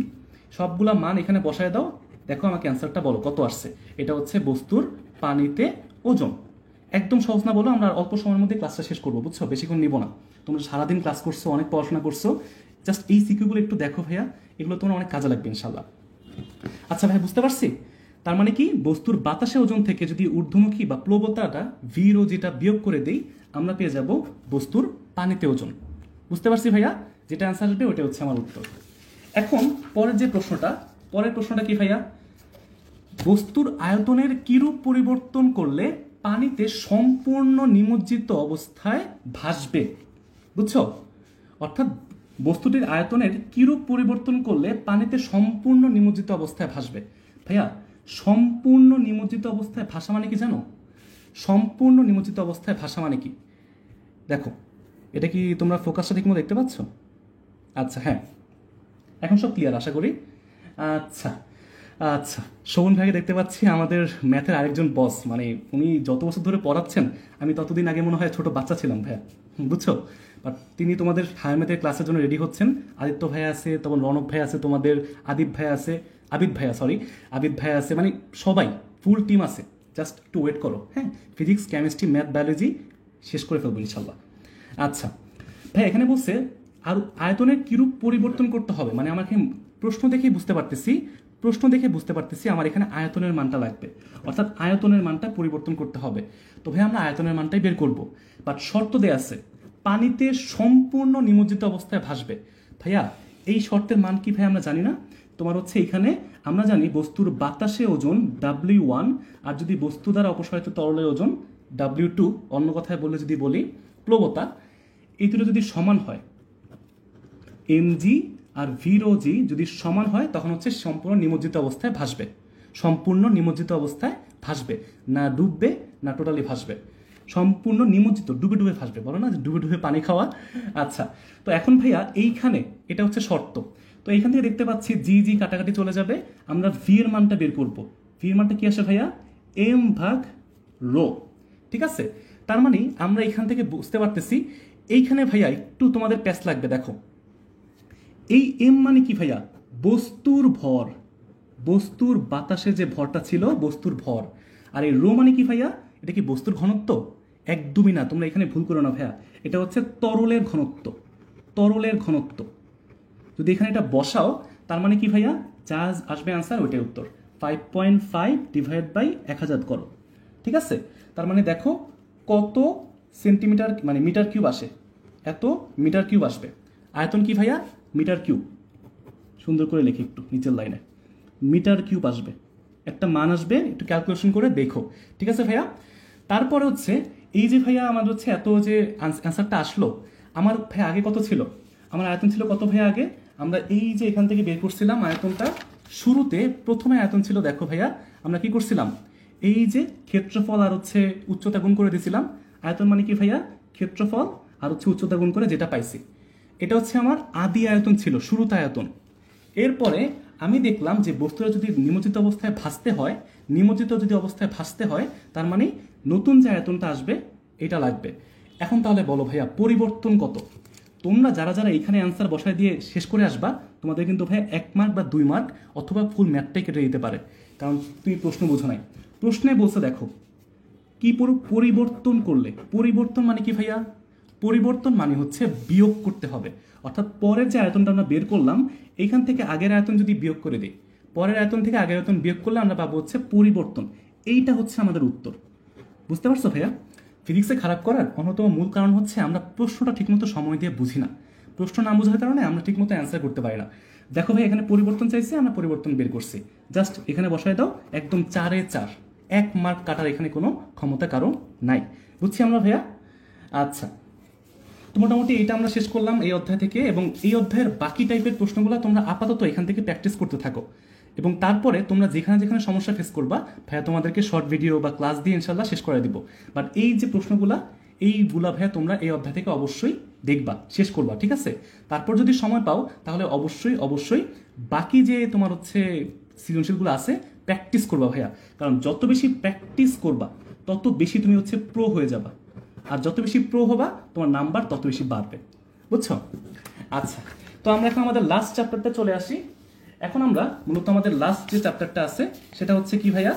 পদার্থের। আচ্ছা, এখানে মনে হয় একটু চ্যাপ্টারের নামটা ভুল আছে, বুঝছো? সরি ভাইয়া, এটা হচ্ছে চ্যাপ্টার 7, মানে তরঙ্গ শব্দ। বুঝছো? Wave and sound. যারা ইংলিশ ভার্সনে আছো তোমাদের জন্য, তোমাদের চ্যাপ্টার 7 মানে হচ্ছে তরঙ্গ শব্দ। এইটার আমরা এখন হচ্ছে একটু শর্ট সাজেশন বা মাইক্রো সাজেশন দেখি।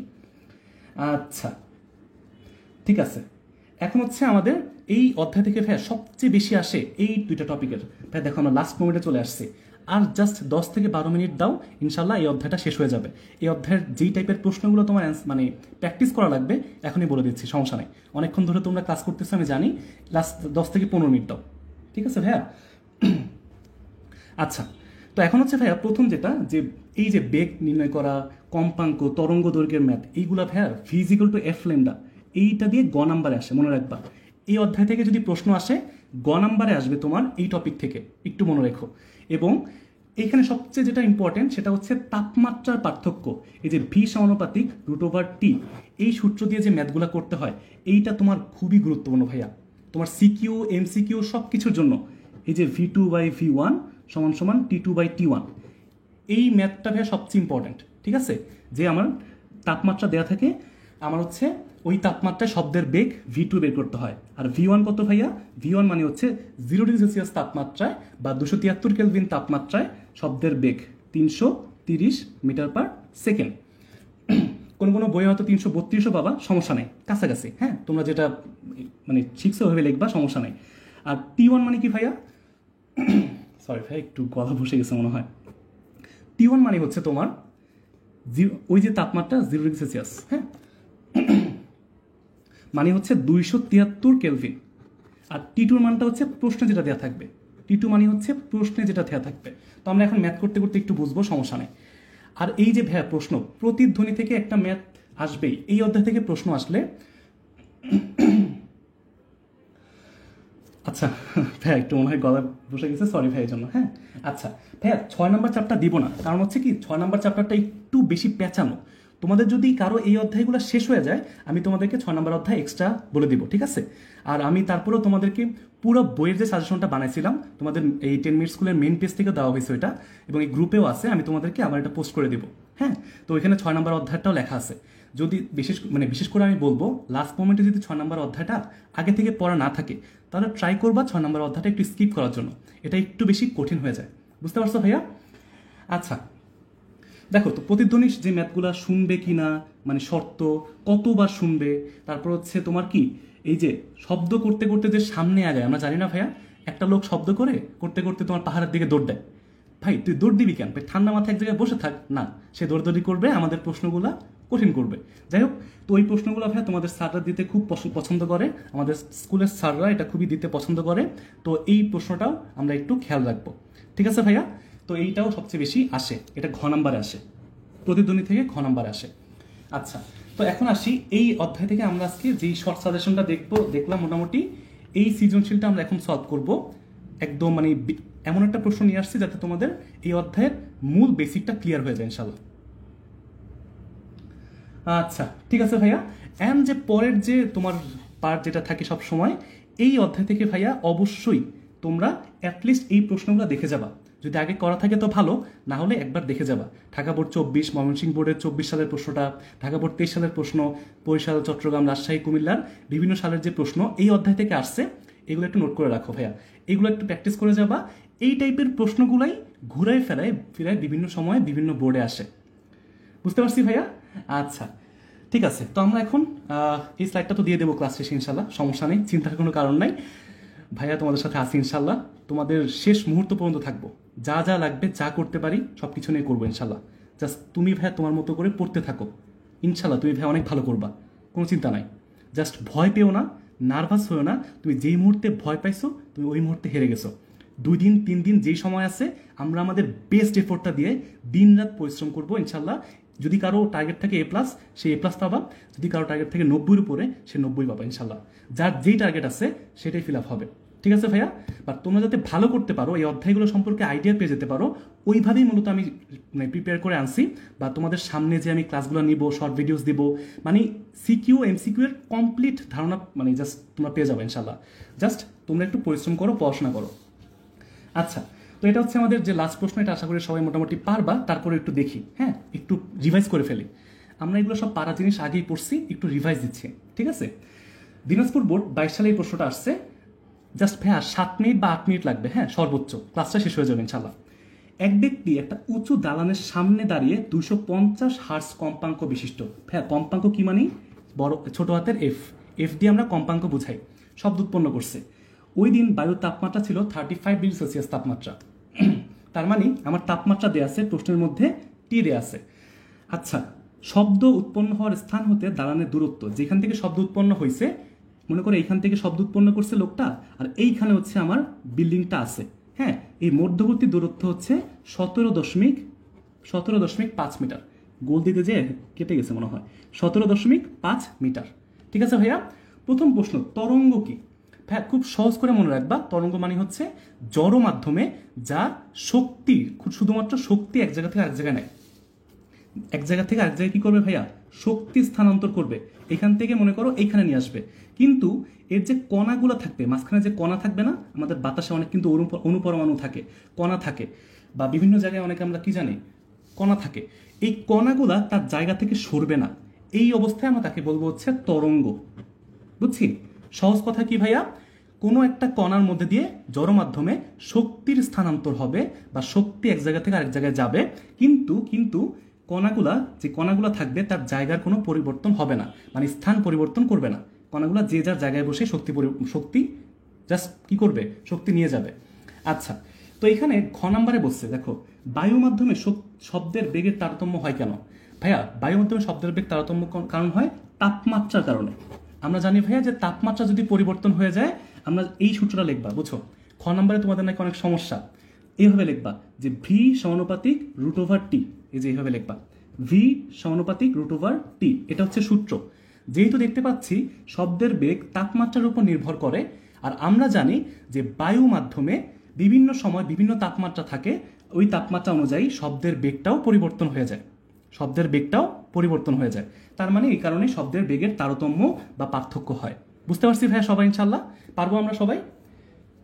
আচ্ছা, তারপরে দেখো গ নম্বরে বলছে উৎপন্ন শব্দের তরঙ্গ দৈর্ঘ্য কত? ভাইয়া, কম্পাঙ্ক দেয়া আছে, বুঝো? প্রশ্নের মধ্যে কম্পাঙ্ক দেয়া আছে। প্রশ্নের মধ্যে আমার ভাইয়া কম্পাঙ্ক দেয়া আছে। প্রশ্নের মধ্যে আমার কি দেয়া আছে? 250 হার্জ কম্পাঙ্ক দেয়া আছে, মানে এফ এর মান 250 হার্জ প্রশ্নে দেয়া আছে। এবং আমাকে বলছে যে তরঙ্গ দৈর্ঘ্য কত। ভাইয়া, তরঙ্গ দৈর্ঘ্যকে আমরা কি করি ভাইয়া? তরঙ্গ দৈর্ঘ্যকে আমরা ল্যামডা দ্বারা প্রকাশ করি। ল্যামডা দ্বারা প্রকাশ করি, এটা আমাকে বের করতে হবে। আমরা কি জানি ভাইয়া? আমরা জানি V is equal two F lambda, অর্থাৎ শব্দের বেগ এটা হচ্ছে V is equal two F lambda. এর মানে আমার কাজ হচ্ছে ভাইয়া শব্দের বেগটা বের করা। যদি শব্দের বেগটা আমরা জানি, তার মানে ল্যামডার মানটা বের করবো কি হবে? V divided by F. বুঝতে পারছি? অর্থাৎ শব্দের বেগকে আমরা কম্পাঙ্ক দিয়ে ভাগ করলে আমরা পাবো অ্যান্সার। তো ভির মানটা বের করব, নিচে হচ্ছে 250 হার্জ, জাস্ট বসাই দিব। এখন এই ভি এর মানটা কত? ভি মানে হচ্ছে ওই তাপমাত্রায়, এই যে দেখো ভাইয়া 35 ডিগ্রি সেলসিয়াস তাপমাত্রায়, বাতাসের ওই তাপমাত্রায় শব্দের বেগটা আমাকে আগে বের করতে হবে। তো আমরা একদম সহজ সূত্র ভাইয়া সবাই জানি যে ভি2 বাই ভি1 সমান সমান রুট ওভার টি2 বাই টি1। এর আগে কি আমি রুট ওভারটা দিছিলাম? আচ্ছা, আমি কি এর আগে রুট ওভার দিছি না? যদি না দিয়ে থাকি ভাই, তাহলে হচ্ছে তোমরা দিয়ে নিও, ঠিক আছে? এটা হচ্ছে আমাদের সূত্র, আর এটা হচ্ছে রুট ওভারটা আগের বার হয়তো দেওয়া হয় নাই, মিস হয়ে গেছে। এটা হচ্ছে সূত্র, V two by V one is equal to root over T two by T one. এখন ভাইয়া এখানে ভি1 টি1টা সবাই বুঝো। ভি1টা সবসময় ফিক্সড 330 বা 332 মিটার পার সেকেন্ড, আমি 332 দিয়েই করাই, ঠিক আছে? এবং হচ্ছে টি1 হচ্ছে 273 কেলভিন। সবাই একটু কান খাড়া করে শোনো, টি1 টি2 এরা সব হচ্ছে কেলভিন তাপমাত্রা। কেউ ভুলো ভাইয়া সেলসিয়াস দিয়ে করো না, অ্যান্সার আসবে ঠিকই, বাট ওটা হচ্ছে সেলসিয়াস দিয়ে করলে ভুল, একদম জিরো পাবা। অবশ্যই কি হবে ভাইয়া? কেলভিন, মানে 273 যোগ করব, ঠিক আছে? তার মানে আমরা এখন এখানে এই যে ভি2 আমরা এখানে বের করব, ভি1 দিয়ে গুণ করলাম root over T two by T one. এখন ভাইয়া ভি1 তো আমরা জানি 332টা বসাই দিলাম, গুণ করলাম। টি2 মানে কি ভাইয়া? ওই অবস্থায় তাপমাত্রা, দেখো ওই সময় বাতাসের তাপমাত্রা ছিল 35 ডিগ্রি সেলসিয়াস তাপমাত্রা, 35 ডিগ্রি, তার মানে 35 যোগ 273। আমরা জানি সেলসিয়াস থেকে কেলভিন নিতে হলে 273 দিয়ে যোগ করতে হয়, ডিভাইডেড বাই 273, মানে কি টি1 অর্থাৎ 0 ডিগ্রি সেলসিয়াস অর্থাৎ 273 কেলভিন। কেলভিন সবাই একটু এটা মনে রেখো। এখন তোমরা ক্যালকুলেশন করে দেখো এখানে কত আসে। যে অ্যান্সারটা আসবে আমাকে একটু জানাও কমেন্ট বক্সে, যদি কেউ করে থাকো। এখন আচ্ছা, একজন বলছে ভাইয়া 8 থেকে 14 কখন করাবেন? ভাইয়া কালকে ইনশাল্লাহ তোমাদের তৌহিদ ইমাম ভাইয়া 8 থেকে 14 পর্যন্ত বাকি অধ্যায়ের এরকম সিকিউ সাজেশন নিয়ে তোমাদের সামনে চলে আসবে ইনশাল্লাহ। আচ্ছা, তো আমাকে বলো যে ভি2 কত আসছে তোমাদের। এখন ভাইয়া ভি2 যখন পেয়ে গেছি, এটাই হচ্ছে আমার ভি, অর্থাৎ ল্যামডা সমান সমান ভি বাই এফ। তার মানে কি? এই ভির মান যা আসবে ডিভাইড বাই এফ এর মান প্রশ্ন দেওয়া আছে 250, ক্যালকুলেশন করে যা পাবা অত মিটার হচ্ছে আমার উত্তর। তরঙ্গ দৈর্ঘ্য কত আসে আমাকে একটু জানাই দিও এখন, ঠিক আছে ভাইয়া? আমরা এখন আমাদের লাস্ট ম্যাথটা করব, ঘ নাম্বারে যে ম্যাথটা করব ক্লাস শেষ। ঘ নাম্বারের একটা ম্যাথ করব, ক্লাস শেষ, ঠিক আছে ভাইয়া? এই যে আমাদের তরঙ্গ দৈর্ঘ্য, এই তরঙ্গ দৈর্ঘ্যটা আমরা এখানে সূত্র দিয়ে বের করে ফেললাম। এখন আমরা ভাইয়া লাস্ট ম্যাথটা করে ফেলি, সেটা হচ্ছে আমাদের দেখো প্রতিধ্বনির ম্যাথ, একদম সোজা ভাইয়া। তোমরা একটু অ্যান্সারটা আমাকে সবার আগে করো তো ভাইয়া, দেখি তোমাদের প্রস্তুতির কী অবস্থা, আগে থেকে কতটুকু পড়াশোনা করছো। আচ্ছা ঠিক আছে ভাইয়া, এখন হচ্ছে এখানে বলছে ওই ব্যক্তি প্রতিধ্বনি শুনতে পারবে কিনা। ভাইয়া এই প্রশ্ন যখন এভাবে করবে, আমাদের লাস্ট ম্যাথ কিন্তু ভাইয়া এটা, হ্যাঁ আমাদের আজকের ক্লাসের লাস্ট ম্যাথ। এটা কি ভাইয়া, যখন বলবে প্রতিধ্বনি শুনতে পারবে কি পারবে না, এই টাইপের প্রশ্নে আমরা মনে রাখবো ভাইয়া কি করতে হবে। এই টাইপের প্রশ্নে আমরা হচ্ছে দেখবো যে এখানে দূরত্ব, ন্যূনতম দূরত্ব কত, ন্যূনতম দূরত্ব কত। প্রতিধ্বনি শুনতে হলে আমরা জানি ন্যূনতম সময় হইতে হয় 0.1 সেকেন্ড। কেউ যদি ভাইয়া তোমরা ন্যূনতম সময়টা বের করো, তারপরেও এটা মনে করো আমরা 0.1 সেকেন্ড ধরে, ওইটাও হয়, বাট আমরা একভাবে মনে রাখি, ঠিক আছে, তাহলে তোমাদের জন্য সুবিধা হবে, প্যাচ লাগবে না আর কি। তো ন্যূনতম দূরত্বটা আমরা বের করব, দেখব যে উৎস থেকে অর্থাৎ লোকটা থেকে বিল্ডিংয়ের দূরত্ব ন্যূনতম কত হওয়া লাগবে। কারণ আমরা জানি যে আমাদের মস্তিষ্কের শব্দের যে স্থায়িত্বকাল, আমাদের মস্তিষ্কে সবচেয়ে কী থাকে ভাই, শব্দ 0.1 সেকেন্ড পর্যন্ত থাকে।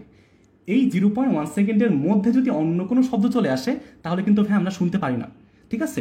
তার মানে আমরা দেখব যে এই যে টি এর মানটা, হ্যাঁ আমরা 0.1 সেকেন্ড ধরে আমরা সূত্র জানি কি ভাইয়া, 2D = VT, প্রতিধ্বনি শোনার যে সূত্র, তার মানে D = VT/2।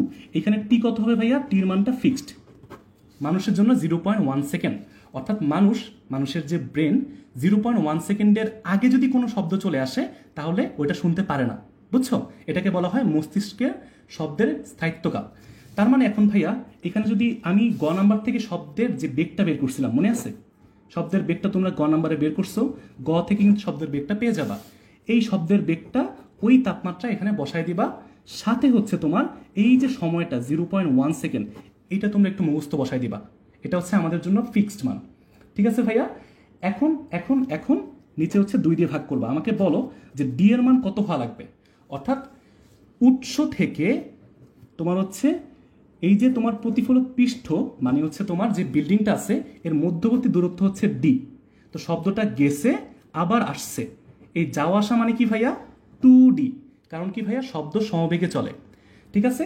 তা এখন আমাকে বলো ভাইয়া ডির মানটা কত আসছে, কেউ কি অ্যান্সারটা করছো ভাইয়া? আচ্ছা, অনেকে সময় দিয়ে করে ফেলছে, কোনো সমস্যা নেই ভাইয়া, তুমি যদি সময় দিয়ে করো, যদি সময়ের মান দেখো যে 0.1 সেকেন্ডের কম চলে আসছে, তখন ভাইয়া ডির মানটা বসাবা 17.5। অনেকে এটা দিয়ে করছো, অনেকে ডির মান 17.5 দিয়ে টি এর মানটা বের করছে, দেখছে 0.09 আসছে। তার মানে কি ভাইয়া, এটা 0.1 থেকে ছোট, অর্থাৎ শব্দ শুনতে পাবে না, কি শব্দ না, প্রতিধ্বনি শুনতে পাবে না। আচ্ছা, তার মানে আমার ন্যূনতম দূরত্ব হচ্ছে 17.63 মিটার, দেখলাম তোমাদের কমেন্ট বক্সে একজন বলছে। আচ্ছা, তার মানে কি ভাইয়া, আমার ন্যূনতম মিনিমাম ডিস্টেন্স হইতে হবে 17.63 মিটার, 17.63 মিটার। বাট আমি প্রশ্ন দেখতে পাচ্ছি যে আমার দূরত্ব আছে কত ভাইয়া, 17.5 মিটার। প্রশ্নে দেয়া আছে 17.5 মিটার।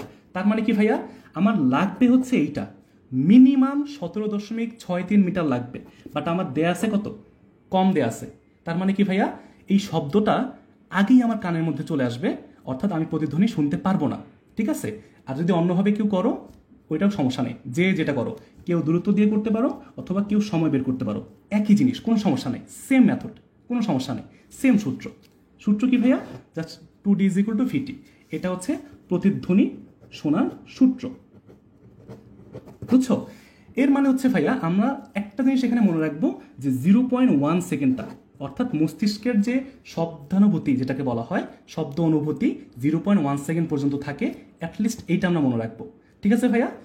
তো এটা যদি বের করছি, তার মানে কি, অর্থাৎ প্রশ্নে কি বলছে, প্রতিধ্বনি শুনতে পারবে কিনা, আমরা বলবো যে প্রতিধ্বনি শুনতে পারবে না, বুঝতে পারছো ভাইয়া, কারণ শব্দটা 0.1 সেকেন্ডের আগেই চলে আসছে।